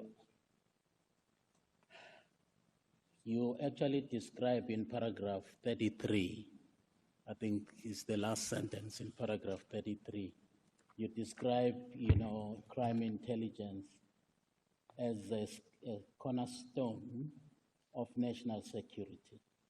Can you tell the committee whether any intelligence-led investigations were slowed, halted, or even discouraged because they implicated politically connected individuals? During my time since my appointment, it has never happened up until One then can refer to the hectic period that I was explaining since yesterday, that there are lots of our investigations that were affected by since the 6th of December up until leading towards our arrest and our removal from the office. So the possibility can exist that those were meant to derail some of our investigations. Well, General, in your assessment, the crime, or has crime intelligence been weaponized in the past, either to protect certain individuals or to target others, or to settle old scores using crime intelligence? Based on my previous experience in the environment, as I've indicated yesterday, I can confirm that those suspicions did exist, and it is something that one prioritized after the appointment. Hence, then the issue that I explained in details yesterday that talks to the alignment of the activities of the division to those of SAPS and nothing else. Thank you, General. If I may actually quote one sentence in your paragraph 33, your evidence in chief, you say, unfortunately, this time the threats is so pronounced, it requires intervention in SAPS that has never been seen before. Can you clarify what makes this infiltration unprecedented in a democratic South Africa? It flows, Honorable Chair, thank you. It flows from my narrative yesterday of what we have experienced during this operation since this investigation started, to realize that what was known and within SAPS was for a sergeant, a constable, a warrant officer stopping a car on the road and requesting or demanding a jojo, and that was something that we thought we are battling with, but realizing the infiltration that we are experiencing now internally, that is at a very highest level of top management. And then that's what makes us to think that the interventions that needs to be implemented are the ones that have never been seen before.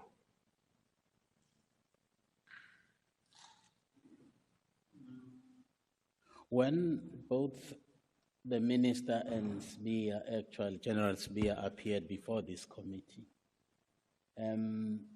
they both asserted that PKTT's term of office actually expired in 2022.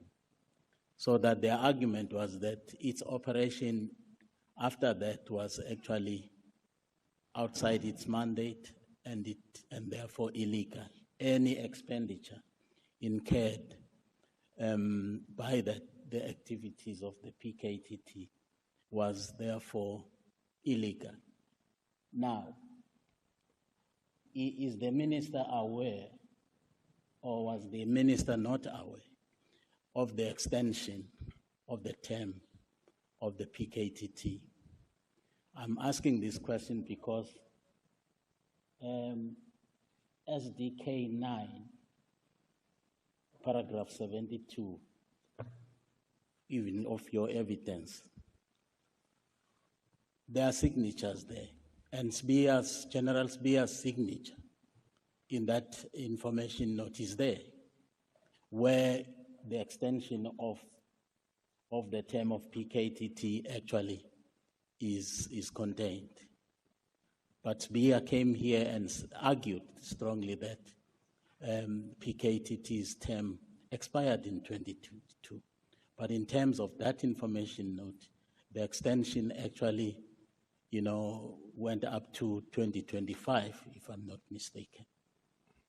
Would it be that Sbia came here and actually lied under oath? Before I get to the Honorable Chair, through you, before I get to the last part of the question, I have to indicate that that is one of the reasons why we are convinced that all of the reasons that has been forwarded up to so far as the reasons for disbanding the task team are not true, and there is no honesty into that. Referring to the information note that the honourable member is quoting, common sense was supposed to be that if there is this directive, then myself as the Deputy National Commissioner, I supported the commitment of funds and the budget for this project up until end of March 2025 with my signature.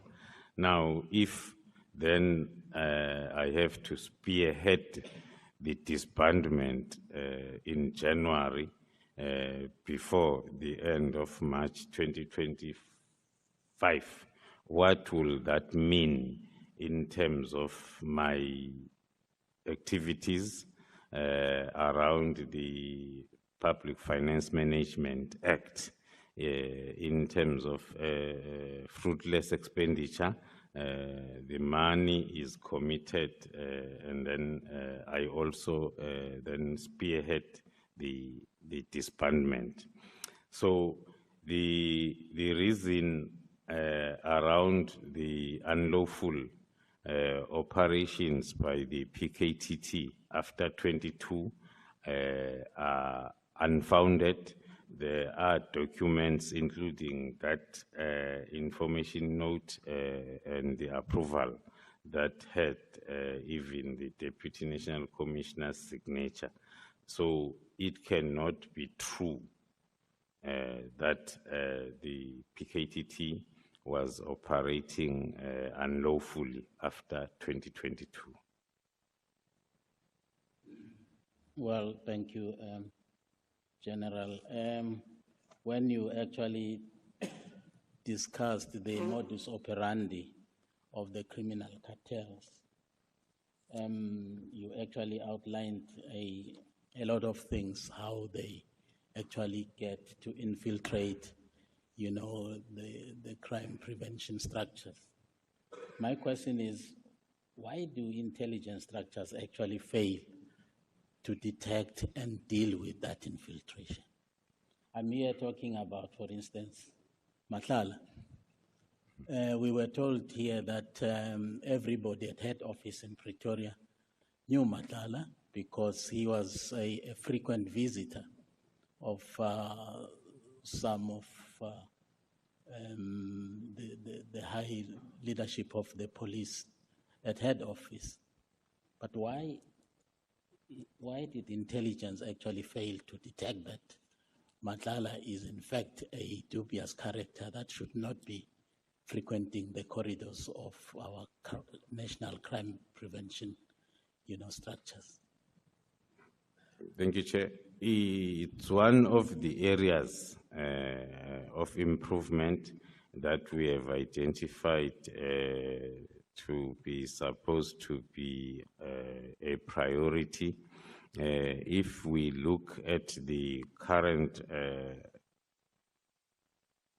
structures as well as the current capability and capacity, counterintelligence was one of those areas within the division that were not capacitated to fulfill roles like that.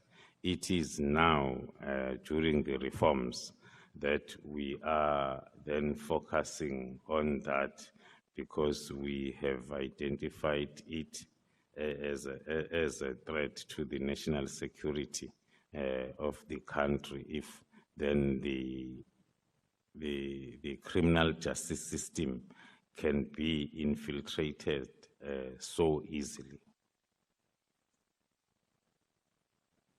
Do you ever discuss in particular the contents that you shared with us around how criminal cartels actually infiltrate, the corridors of power with your colleagues at different levels? I'm here talking about your DivComs, all those other, top guys there. Just to share that information so that they are also aware when they conduct their own business, they should be aware, that there is that possibility of them being, infiltrated, especially when you're discussing the issue of the cultivation of relationship between cartels and the corridors of power.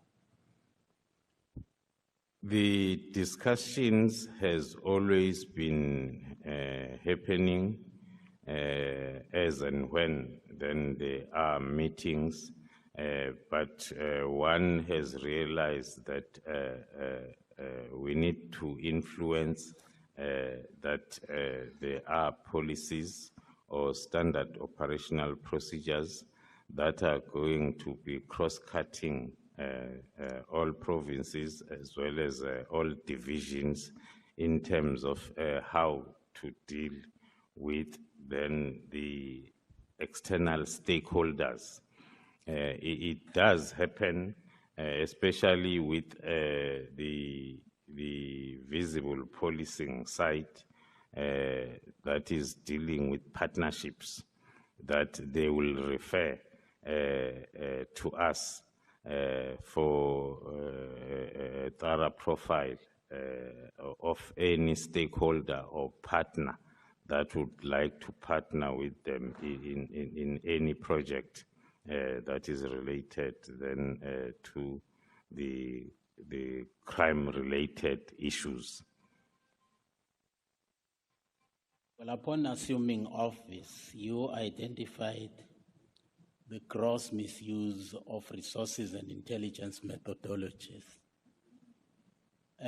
Are you prepared to share with us who actually benefited from this misuse and why was it allowed to persist for so long? Thank you, Chair. Maybe for the reasons that I mentioned yesterday, without going into details into the intelligence methodologies, but one can confirm that the beneficiaries has always been senior officials within the division, as well as some individuals, especially from the business sector, that will be benefiting then with those abuse of resources as well as intelligence methodologies.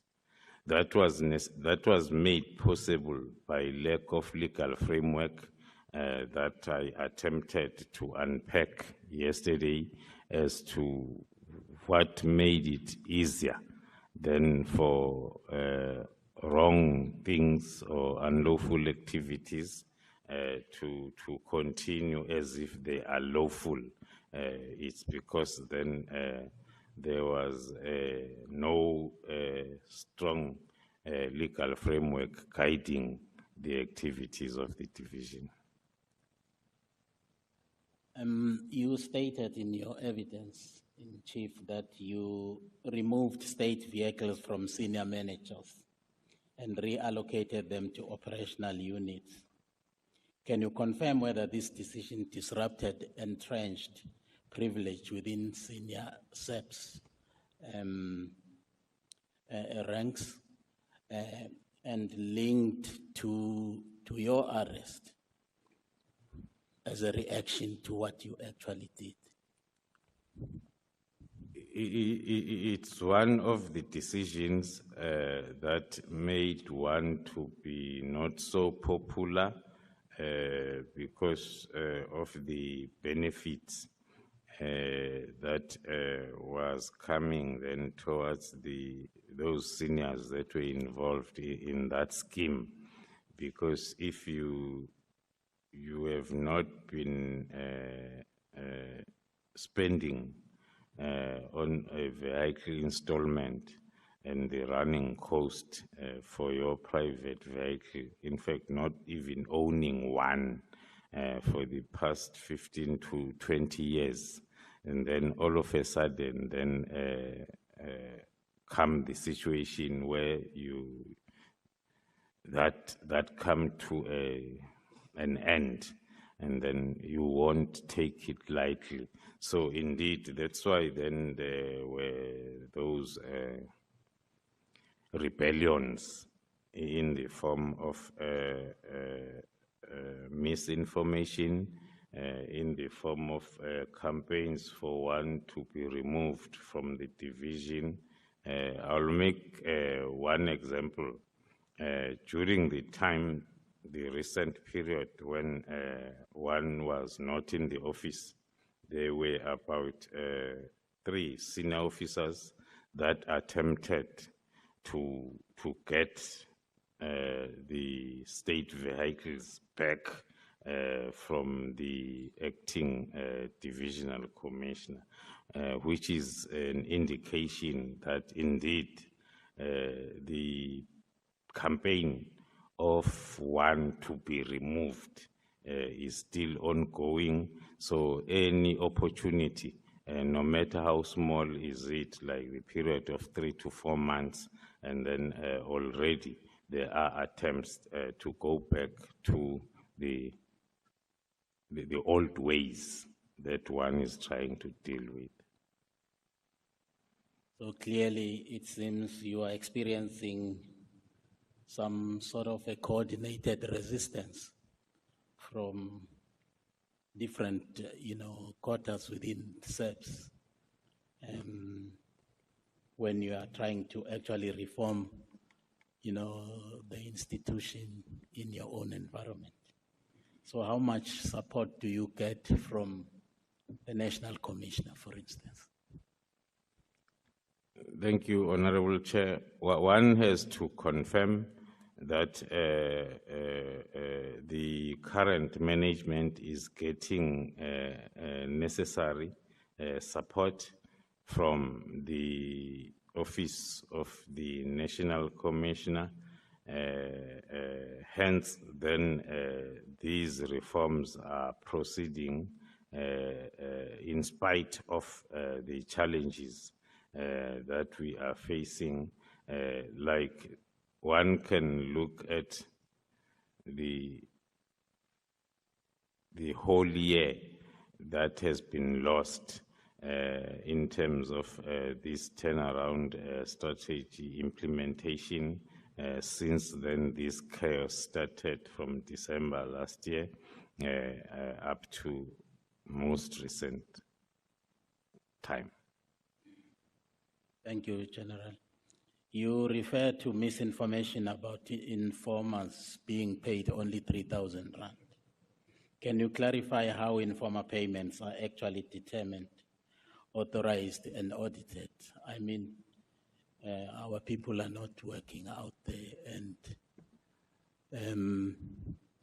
some of them might benefit the country for actually being part of this arrangement here? How do you pay them? How much are they being paid? Are you at liberty to share that with us? An informer can be paid as much as the informer can sell, the value of what the informer is selling. So it's not a predetermined, there is no predetermined price as to how much. It's always the principle of value for money, like we do with our own private budgets. We apply the same principle, so it won't be easy, because there is a checklist that each application has to go through as to the value of that information that was sold and we bought it. Well, thanks, General. You then introduced tighter controls over informal rewards. Did that actually threaten established patronage, in your view, patronage networks within crime intelligence?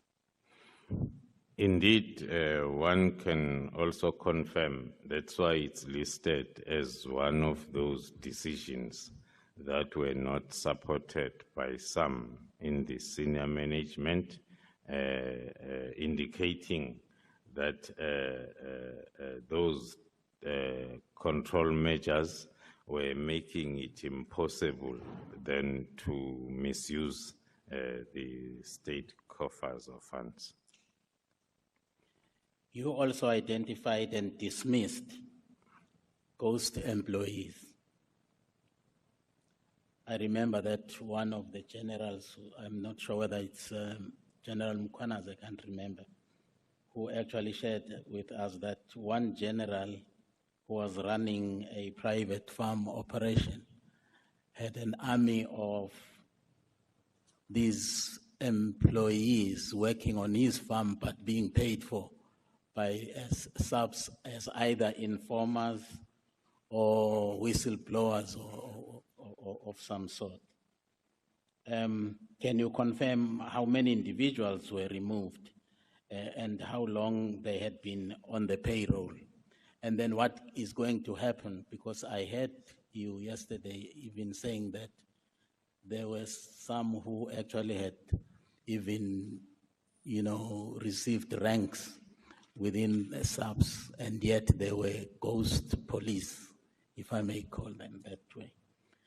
What is going to happen to the accumulated either pension or benefits of their illegal employment? Thank you, Chair. It's a project that is currently still on because it talks to the identification. The first thing that one has to explain is there is no proper paper trail for that process by then. So even identification of those employees, it's not something that can happen overnight. It's something that we are busy with the roll calls that we are doing spontaneously, so as then we are able to identify those that are part of the group. But as soon as we do identify, and then we will then start the process of investigating, that will then lead to the dismissal thereof, and then the file then referred to our legal services and HR departments to start the process then of dealing with the expenditure or the benefits and the salaries that were unlawfully given to that ghost employee. General, you were accused of appointing, quote unquote, your own people. Can you confirm whether all appointments? Bangazita. Don't look at me, look at the time. Thank you, Honorable Chairperson. Thank you, General. so much. The next speaker is Honorable Sols. There has been a small lapse of seconds, so your time will run until 11 hours 33. Is the chair saying that I have an injury time or something? No, I'm now addressing Honorable Sols. Thank you. Thank you, Chair. Good morning, General. Good morning, Honorable Member. General, is Minister Nkunu, is he corrupt?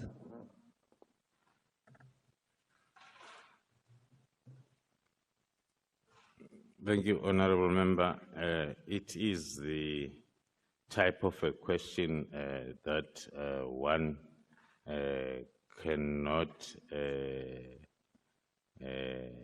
answer with a direct answer unless if it's qualified by the chain of events as it is tabulated in my affidavit. But in case of a direct answer that one can give as it stands is a no. Is Minister Nkunu part of the drug cartel or drug gang in Gauteng? As per, thank you, through you, Chair, as per my affidavit, the involvement of the minister is up to so far where I had explained in terms of the links, which are indirect links with the cartel under investigation. Is that a yes or no? Is that a yes or no? Is he part or is he not part? It's a no if then it's supposed to be a yes or no. Thank you, General. Is General Sibia corrupt? The same answer will be applicable because corruption is a charge that needs to be investigated. Up until the investigation then is completed, and then a person, a subject of investigation is charged, then you can come to that conclusion of a direct answer of a yes. So the answer, whilst the investigations and inquiries are ongoing, it will always be a no. Is General Sibia part of the drug cartel in Gauteng? The same response will be applicable to the question, Honorable Chair, that the investigations are ongoing. So one is not in a position to say yes or no in terms of the mentioned individual like General Sibia. So the answer is no, as you stand here today? Yes. You testified yesterday that, open quote, almost the entire SEPS Gauteng works for cartels, close quote.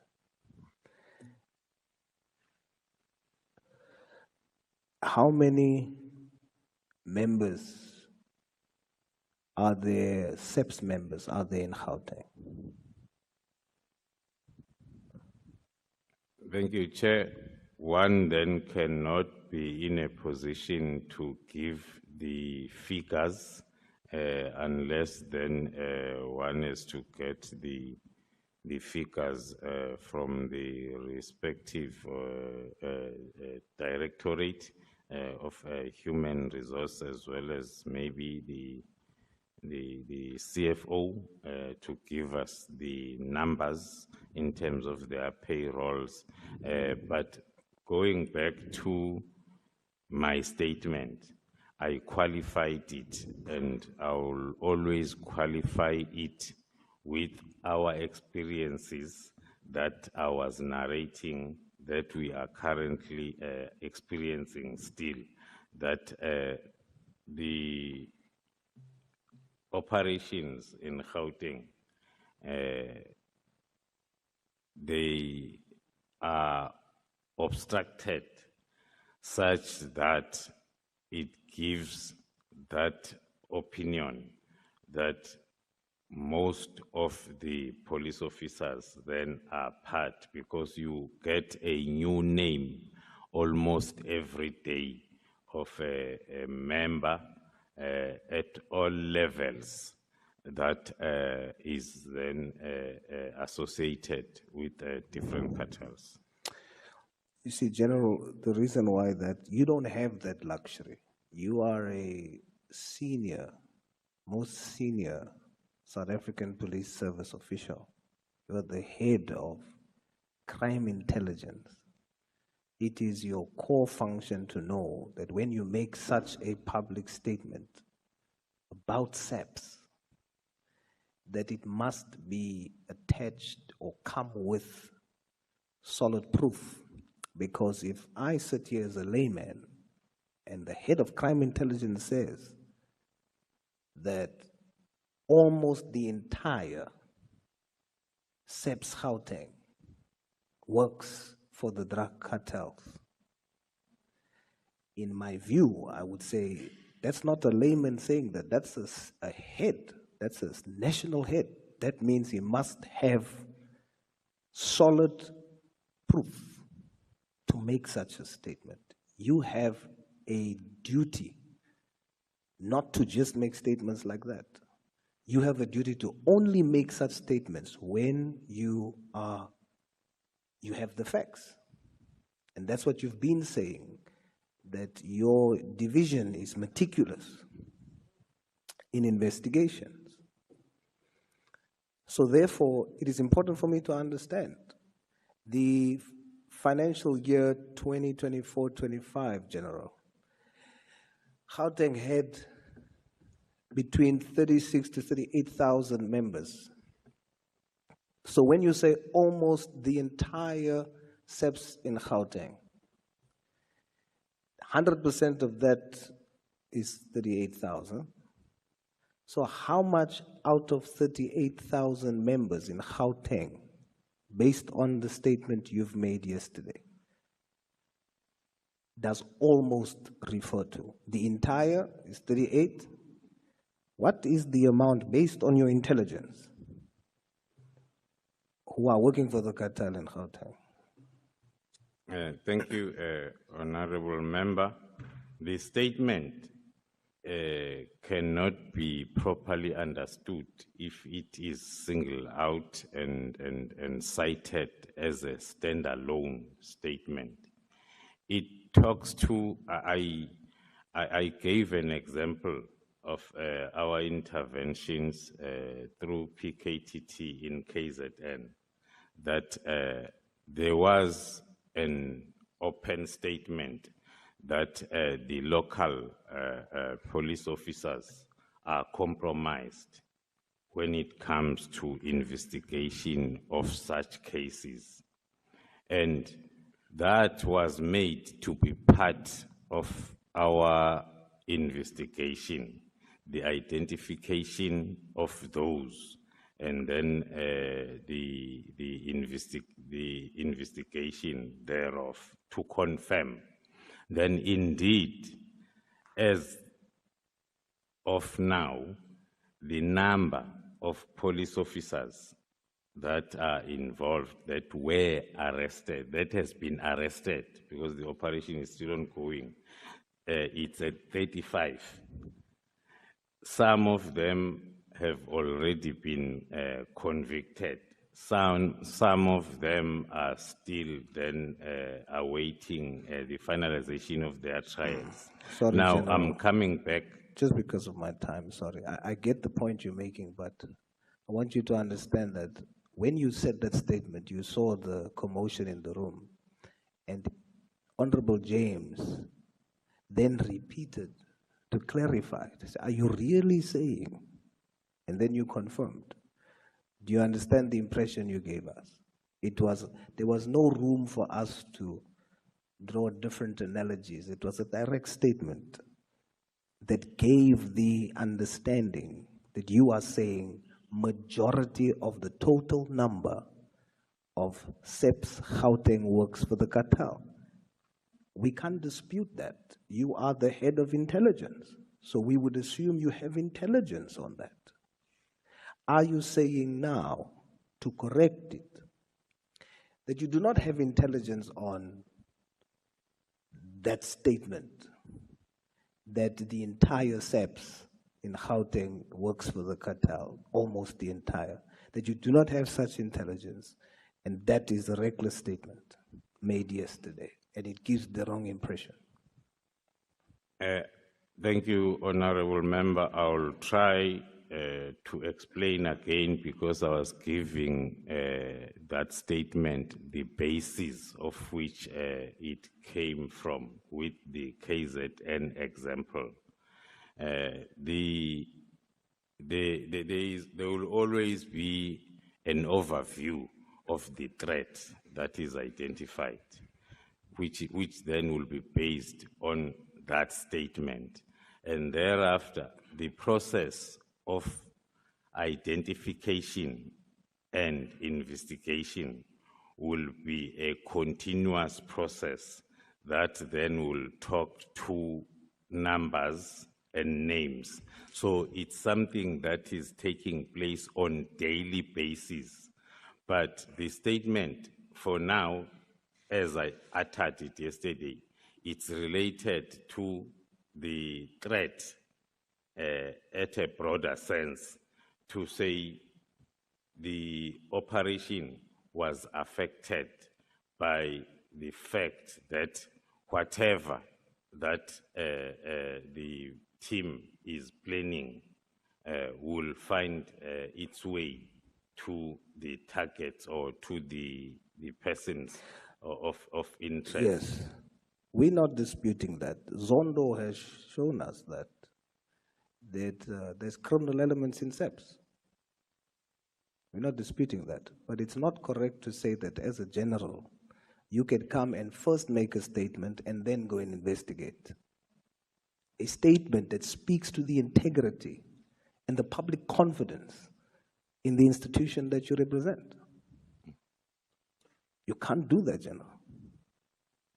It is not correct for you to make a blanket statement and say now, you'd have nothing to back that up here. You are still going to investigate and then come back and say, oh no, it's true. And how much is the number? So I put it to you as a project leader of a highly skilled and trained investigative team, and as the head of crime intelligence. It was a reckless, irresponsible statement for you to make. That's my submission to you. In the Matlanga Commission, you testified, General, that on the arrest of Molefe, one civilian boy Mtetwa called General Libya. Is that correct? I do not have the affidavit that was submitted to the Matlanga Commission. to confirm in terms of the paragraph and the correctness of the statement as it's put by the honorable member. You stated it already. It is publicly available on all platforms, where you stated that one by the name of Boyam Tetwa called General Libya, and that is how you testified as what was interference by the Hawks. And then one Malcolm X then came and stated that he disagrees with you. It was not one Mtetwa, it was him who called General Libya. And he went public and said that you lied under oath. Did you lie? Through you, Honorable Chair, I will then request that if then the questions are related to my affidavit submitted to the Madlanga Commission, and then I'm afforded an opportunity so as I can refer to, because it's not easy to admit to such type of questions without referring to a particular paragraph as made under oath. Are you saying you did not testify to that effect at the Madlanga Commission? I testified in Madlanga Commission based on my affidavit submitted. Okay, let me rephrase. Are you saying you did not say Boy Mtetwa called General Libya in your testimony? Are you saying you did not say that? I'm not saying I did not say it through you, Honorable Chair. I'm not saying I did it. All what I'm saying is I do not have the affidavit that I submitted to the Madlanga Commission as part of my bundle, so as I'm able then, I'm under oath here, so as I'm able then to give the response with reference to what I testified on at Madlanga Commission. General, please describe your relationship with General Masemula and General Mkwanazi. How would you describe your relationship? Okay, thank you, Chair. We are colleagues that grew up in the SAPS. We happened then to meet along our careers, where we first met and worked together for the first time was in the Division Operational Response Services, and then up to date we are still having that relationship of colleagues that are working for the SAPS. You are very close, and one of the central things that brings you and makes you so close is the PKTT. I just want to go through a timeline because my time is almost up and I'm hoping I finish it in time. Just to show the interesting link between your relationship and how that relates to the PKTT. In 2011, General Mkwanazi is briefly the acting national commissioner in 2011. In March 2012, General Mkwanazi appoints General Masemula as Deputy National Commissioner Operations, that later becomes policing. You testify in your affidavit that in 2018, you then, as Major General or as Brigadier, whilst General Mkwanazi is the Provincial Commissioner and General Masemula is the Deputy National Commissioner in 2018 for policing, you draft the implementation plan for the PKTT. And it is recommended officially by both General Mkhwanazi and General Masemula. In 2022, General Masemula becomes and is appointed the National Commissioner. And at his appointment, he then does similar to you what General Mkhwanazi has done to him when he was acting National Commissioner. And you get appointed as the head of crime intelligence. On provincial level, General Mkhwanazi is responsible for the PKTT and is also the co-chair for the steering committee that should have oversight over the PKTT. On national level, you have General Masemula, who is in control of the National Steering Committee. And you, as the project leader, moved from project coordinator to project leader of the PKTT, and as the head of crime intelligence. Is that an accurate and correct description of the timeline of this relationship centered around the PKTT? Thank you, Honorable Chair. The only part that one has to start by disputing is the colleagues that are brought together by PKTT. There is one factor that is common here. We are committed servants of the people, and we joined the police, and not as a group. We joined the police individually, so like all other colleagues, including that are seated behind me, colleagues that are all over, that are working for SAPS. So the three of us are not different. We are working for SAPS. The timeline of appointments is not something that is related to us having worked together in one environment before. We have met in one environment, and then we have parted ways, and then we will meet again.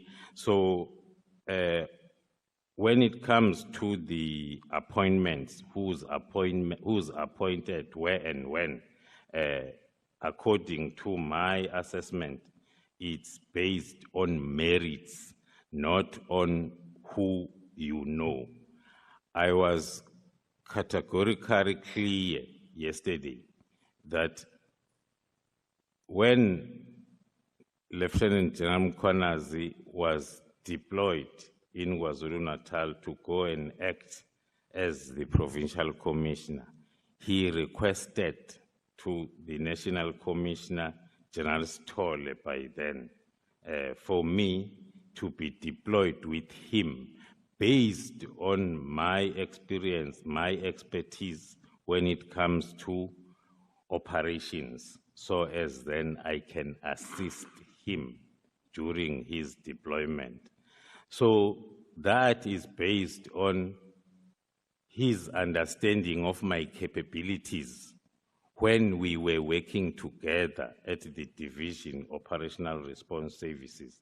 PKTT is not something that brought us together. There are lots of other projects that we have been involved in, the three of us, other than the PKTT. So it happens that we are in, I will say, the same generation that happens to be in the SAPS at the current moment. But it does not mean that we were glued together from the time we joined the police. As I've indicated, I only met the two of them in 2006 when I moved from the division crime intelligence back to operational response services when I was appointed a lieutenant colonel. By then, Lieutenant Jan Mkhwanazi was a brigadier and Jan Masimula was a major general. So they were my seniors and we were working, they were working at their level, I was working at my level. So the current situation cannot be applied as something that was planned or was there before. It's only in 2022, end of 2022, when I became a lieutenant general, and then also General Mkhwanazi is a lieutenant general, and then National Commissioner was also a lieutenant general. So it's not, the PKTT, it's something that started in 2018. So it is not true that it's a glue that is putting us together. But you do agree that the timeline and the occurrences is correct? One is failing to understand the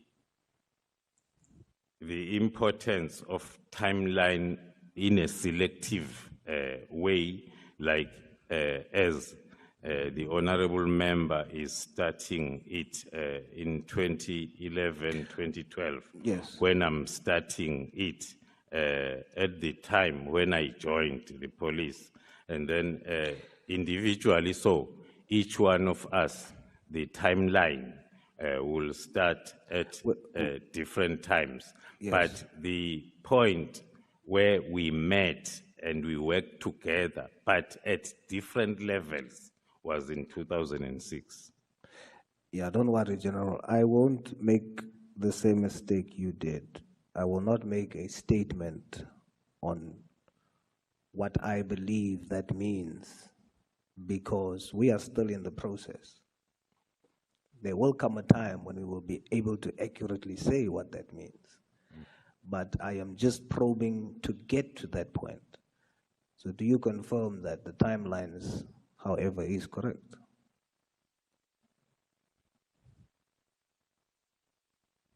I do confirm that the timeline is correct as narrated by the honorable member, but the reasoning behind, I don't agree. Yes,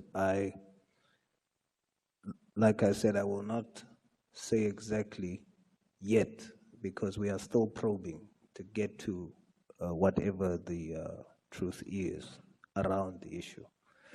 But this ecosystem that's created around the PKTT, these are strategic positions that the three of you are in to keep it going, to keep it surviving, to the point where the minister was wrong as the chairperson of the IMC not to have the sittings. It's wrong to do that.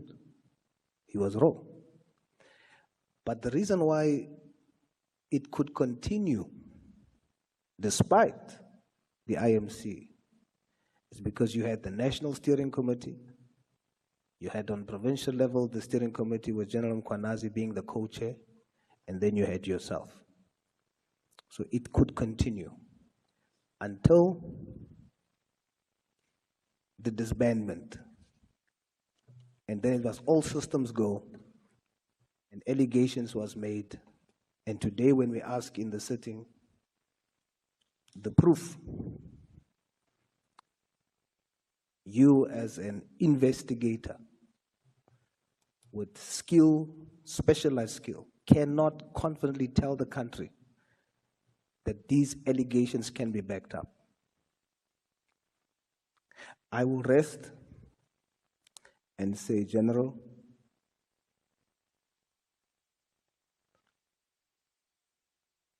the truth will reveal itself. And everything is not as it seems. Thank you so much, Thank you, Chair. Honorable Solomon General. Honorable James. Thank you so much, Chief. General, please be very concise and to the point. I don't have much time. During your time as Head of Crime Intelligence, how many drug cartels have you dismantled and identified? I cannot have the exact figure to give, but in terms of our annual performance, we have those figures we can supply. Just more or less, how many have you identified and successfully dismantled? Because as things stand, it's as if these drug cartels are operating forever and a day in this country. Yeah, I will say plus minus 11 or 12 per year. It's not easy to sum up my performance. As I've indicated, and I remember that basically one can say I was able to operate for 1.5 years, and then this disruption came. But we were making some inroads with our takedowns that were seen on the news, hitting the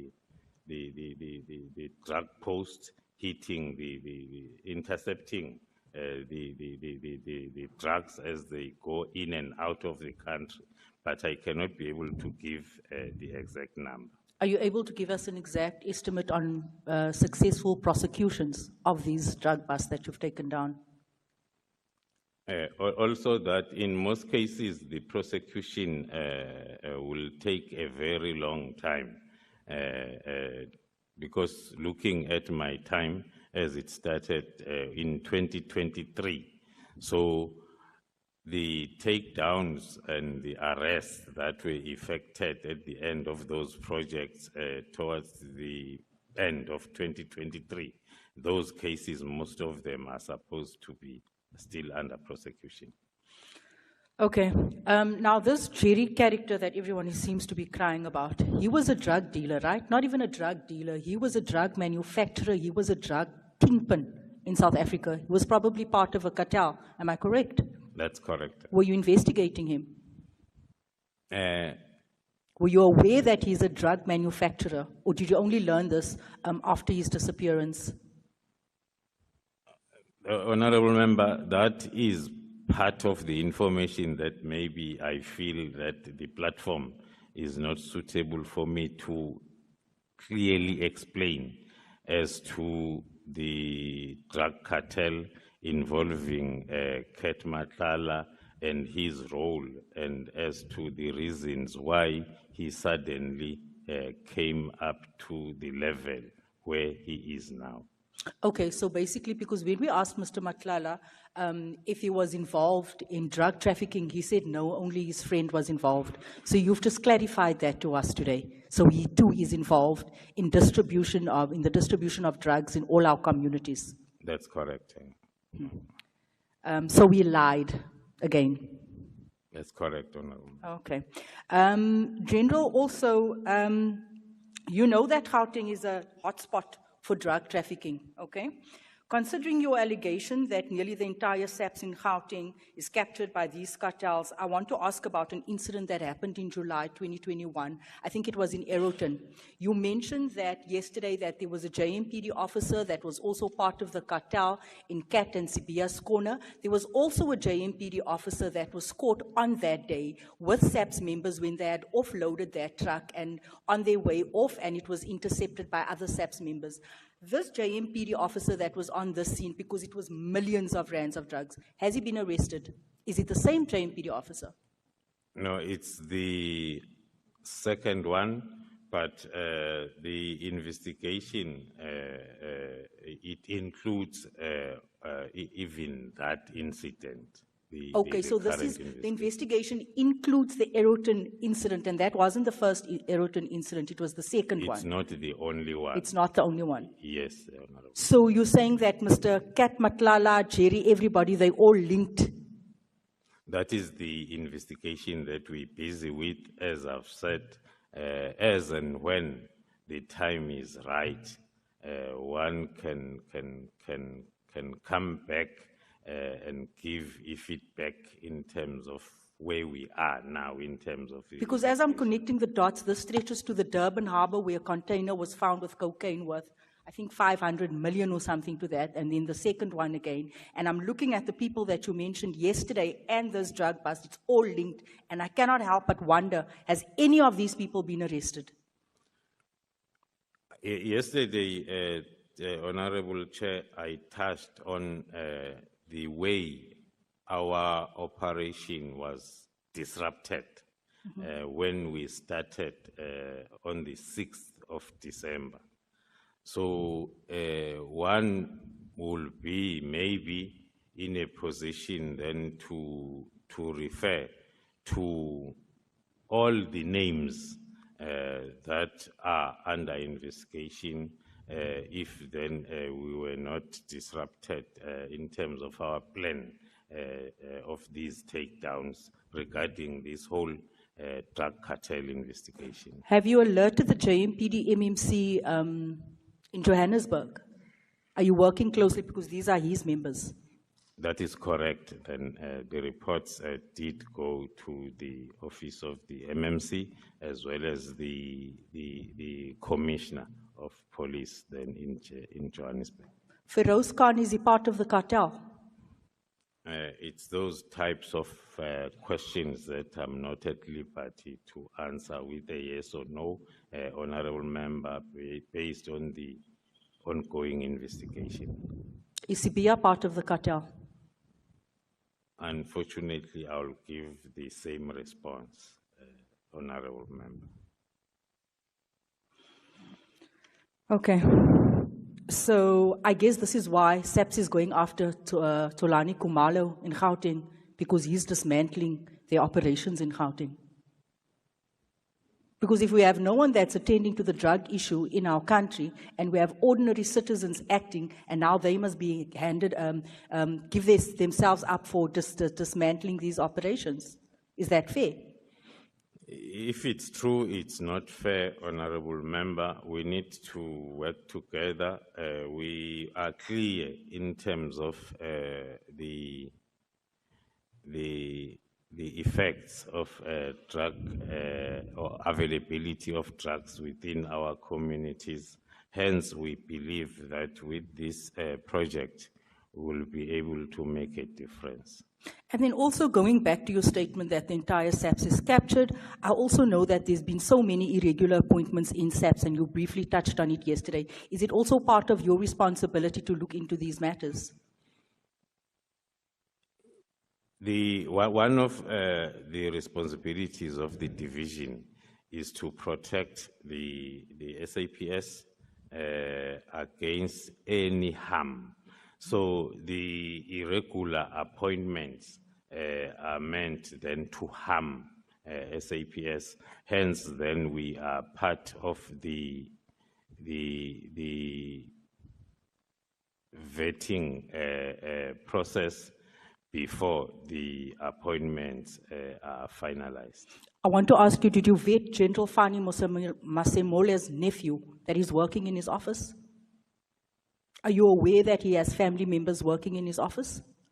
Are you aware that Fani Masemole's right-hand, General Mosekile, has her daughter-in-law, has her daughter working, all in the same office? No, I'm not aware, Honorable Member. Okay, so I put it to you that General Mosekile, are you aware that she was also embroiled in a macro incident? We have the report that talks to that, but again, it's not a matter that we can discuss as it's still under investigation. Because the reason why I'm saying and mentioning the irregular appointments, because if it's one big family affair in SAPS, this is why we have the entire SAPS captured.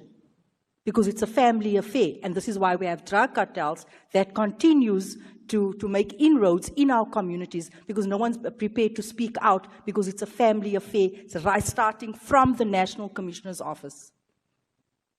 So that's where we have to start. You cannot have sons, daughters, and nephews working in the offices of national commissioners that hasn't been interviewed, that hasn't been vetted. You are the head of crime intelligence. What are your plans to deal with this crisis in SAPS? What is contained in my statement, that was only referring to the division crime intelligence, the subset large, and then there are plans that are in place then for a team that will be inclusive of our counterintelligence and vetting sections in terms of identifying all those challenges or threats and deal with them then the correct way. I want to go back to this question, and I didn't want to belabor this point because it's been asked by my colleagues. From the pool of SAPS members with your analysis and intelligence identified as working for or with these cartels, how many to date has been arrested? Can I request that the Honourable Member repeat the question? Right. The pool of SAPS members that your analysis and intelligence has identified. So your analysis has identified that there's a pool of SAPS members working with cartels. To date, how many has been arrested? In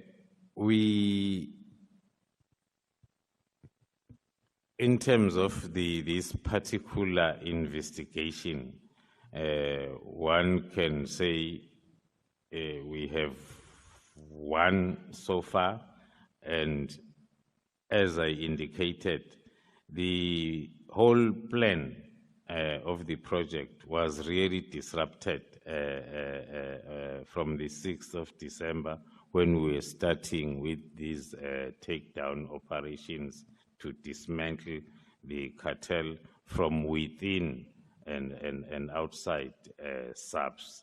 But we have investigations that are complete, others are almost complete, and then we are continuing with the project. How many has been suspended? I won't be able to give the number, Honourable Member, as that falls outside my scope.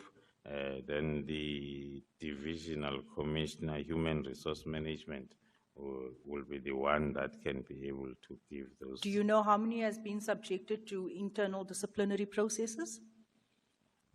I know that there is a process that had started, but still the statistics are with the respective division. General, I want to ask in closing, do you think that your department is adequately capacitated to deal with the drug cartels and the crime in South Africa? At the present moment, I can confirm that we are not capacitated at the level where one will wish. It's a pity that then there are these challenges that we come across as we embark on the capacitation of the environment, so as then we are able then to be at the level where we can deal with organized crime. I explained yesterday, Honourable Member, that maybe the obsession and the focusing on the PKTT is what makes us maybe lose the focus. I was trying yesterday to bring forward the methodology instead of the name that makes us then maybe associate it with the faces of whoever is. There are lots of plans that are included in my affidavit that are implemented by SAPS, and I indicated that this methodology has been approved at different levels for it to be implemented. So it needs just the capacitation. Yesterday I referred to it as a wheel from different levels, so as then we can be able to do what we are supposed to do in terms of drug trafficking and usage thereof in our country. The reason why I pose that question to you, because for as long as we don't conclude on all of these investigations, our country remains under threat by the likes of ministers, General Sibiya and Cathy Mohlahlana. So it's important for us to know whether, and also in terms of our recommendations that we mean to do after this report, it's important for us to understand the state of that department. That is very, very important. You agree? I do agree, Honorable. Thank you, Chair. Thank you so much, Honorable James. I think some of the questions that you have put here, you may have to put them in writing to the respective people, especially those allegations about the appointment of their relatives. I don't think General Khumalo should be answerable to. If there is an allegation that I'm working with my nephew, it must be me who must respond to that allegation. And I think he may have difficulties to respond to that.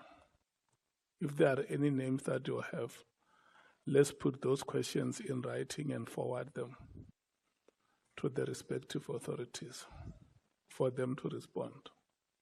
I'll do so, Chair, and I hear what you're saying, but having family employed, that poses a threat. This is crime intelligence, and crime intelligence is meant to detect threats within our country. So this is why I'm saying that he should be on top of this. It's not his direct responsibility, but when anything poses a threat in a department, he should be able to pick it up and sort of at least guide. That is purely HR matter, and the accounting head or the person responsible for human resource. No, Chair, I disagree with you.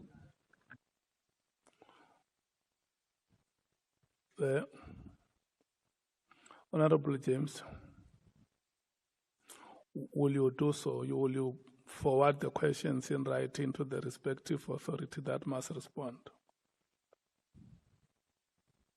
Yes, I will, but it's not purely an HR function. Thank you, Chair. Okay. Honorable members, we are going to take a 10 minutes break until 12 o'clock. When we come back, I can see that side, the list is exhausted. Honorable Mwango has spoken, Honorable Sols has spoken, Honorable James has spoken, Honorable Malema and Matthews have spoken. So we are left with Honorable Sangoni, Honorable Ntuli, Honorable Skosana, and Honorable Breitenbach will be the last for the day. In that order. Welcome, Honorable Mkwena. Thank you so much. Can we come back, Honorable Sangun? When it strikes hour 12, you must be sitting here. Thank you so much.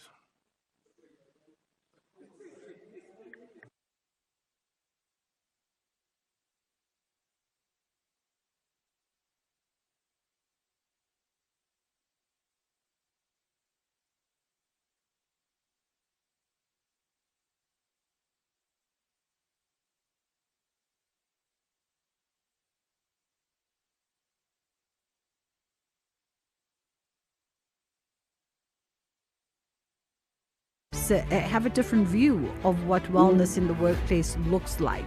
As practitioners in the wellness workplace environment, we realize that maybe just focus on wellness when we started acknowledging it as a necessity, focused on the individual.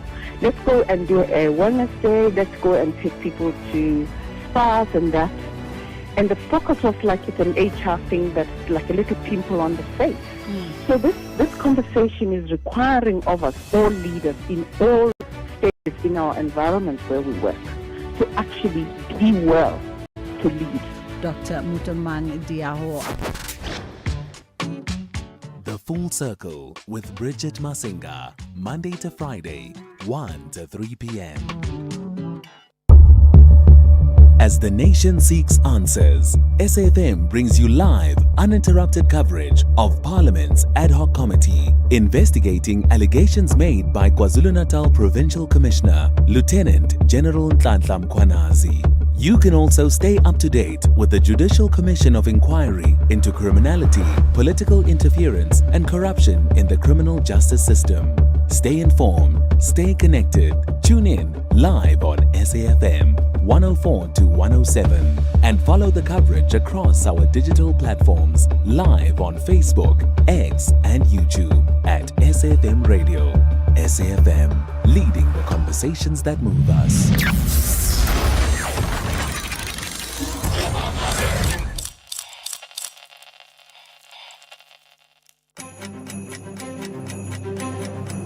SAFM celebrates new beginnings with you. Here's to a year filled with growth, opportunities, and powerful conversations. Happy 2026, South Africa. Thank you for choosing SAFM. Together, we continue leading the conversations that move us.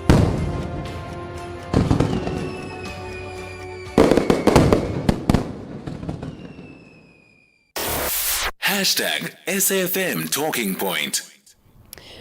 All right, you're listening to The Talking Point. Of course, we've just come out of Parliament where the Lieutenant General, Dumisani Khumalo, continues to give evidence in as far as his role as the head of crime intelligence is concerned. And again, the allegations that he is making around just how deep corruption runs within the SAPS. And you could hear some very direct questions being posed to him, in particular about the corruption of the police minister, Senzo Mchunu, and of course the organized crime head, Shadrack Sibia. So we'll pause it there as they adjourn for that tea break with the ad hoc committee. One of the stories that we continue to watch is the severe flooding that has hit Limpopo and Mpumalanga. The Premier of the Limpopo province is now holding a media briefing talking about the response of her government to this disaster. Let's take you live there just to hear what the latest coming out of the province is. Would have. So we have also commended the process of restoring access, as I've already indicated, especially to those communities that have been calling me, texting me that they can't go to work, to say to them, please bear with us.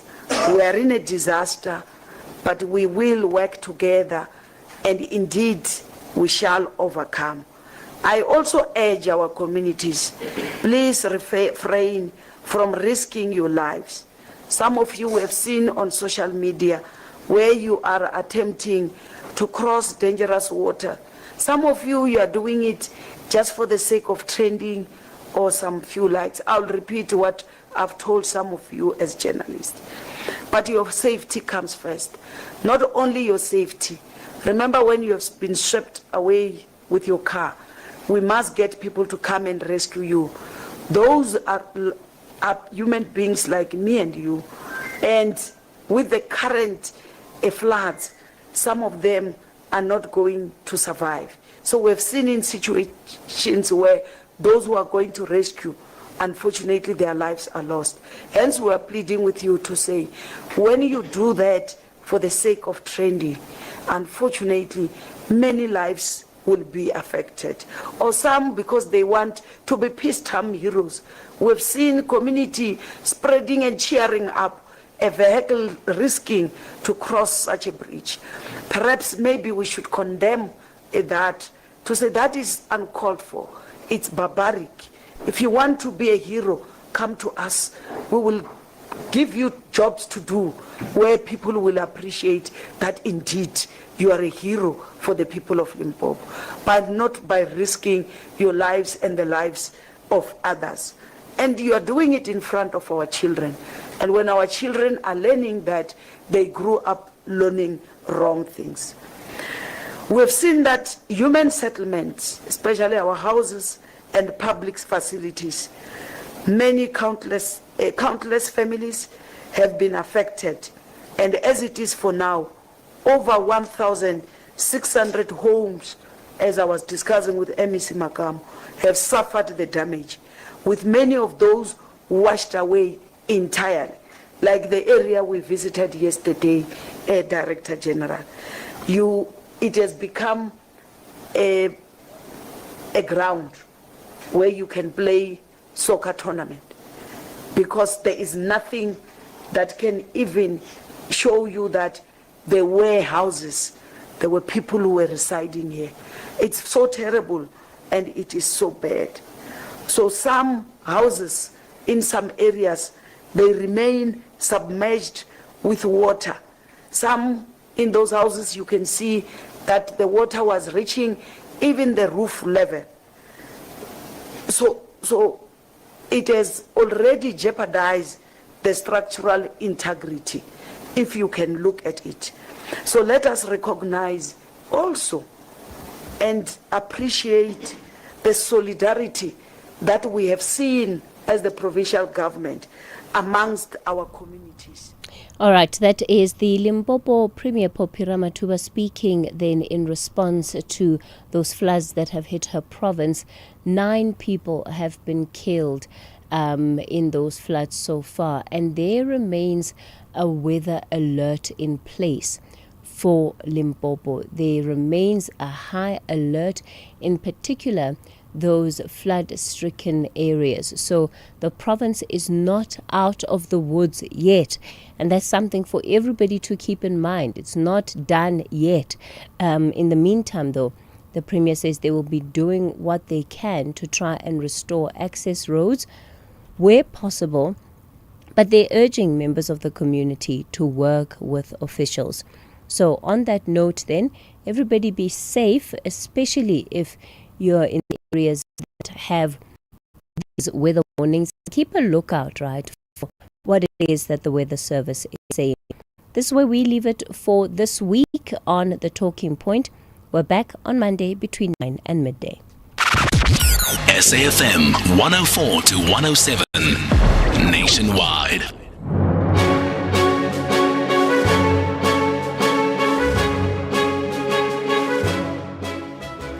12 o'clock on Friday, the 16th of January 2026. A very warm welcome to Updated Noon here on SAFM. Leading the conversation, I'm Sakina Kwendo. Coming up in the next hour. General, is Minister Nkunu, is he corrupt? Thank you, Honorable Member. It is the type of a question that one cannot answer with a direct answer. It's day 2 of the testimony by Crime Intelligence Head Dumisani Khumalo before Parliament's ad hoc committee investigating allegations of criminal infiltration, corruption and political interference in the criminal justice system. And just because the chairperson was in the TRC or the NPA does not without more give rise to an apprehension of bias. We probably all know the principle. What must be met as a matter of legal principle is that there must be a connection between that role and the subject matter, in this case of this commission. Oral arguments are currently underway at the TRC cases inquiry on whether or not the inquiry's chairperson, Justice Sisi Khampepe, should step aside, as argued by lawyers representing former President Jacob Zuma. Unfortunately, John not with us today, but of course, always want to hear from you. 41391 is our SMS line number. You can also write to us via X at SABC News_radio, or you can send us a WhatsApp voice note on 0826923909. But before we get into any of that, let's first bring you up to speed with the latest news. Here's Onda Lambana.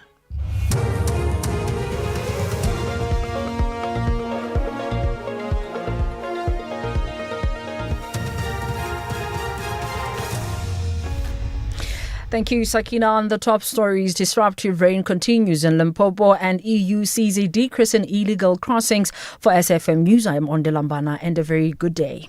Heavy rains have continued in the Giani area in Limpopo. It is worsening floods which have already damaged houses, roads and bridges. In Mbaula village, some flood victims have been evacuated to a local school after 36 houses were damaged. A 5-year-old boy who was swept away after his mother's house was flooded is yet to be found. Ndalo Mabunda, a resident from Gomo village near Giani, says the situation is getting worse. I'm very, very scared. I'm very scared. Like this weather, I've never even seen it ever in my life. This is so scary.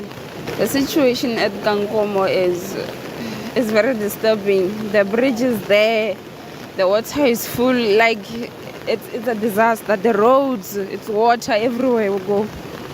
Meanwhile, the Nkomazi local municipality has called on residents to refrain from crossing submerged bridges. It is alleged that some motorists are removing messages to warn people about potential hazards and attempting to drive on the submerged bridges. The municipality says the rain has damaged a number of houses in the Nkomazi area. Disaster management teams are assessing the extent of the damage. Municipal spokesperson Cyril Ripinga. About 39 houses have been badly damaged. But the rain is still continuing and we are expecting more houses to be affected as we speak. But our team, our disaster management team is on the ground trying to assess the extent of the damage.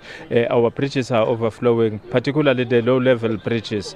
People cannot cross over those bridges. But there are those who are trying to take risks and cross these bridges. It is a serious challenge that we are faced with as a municipality.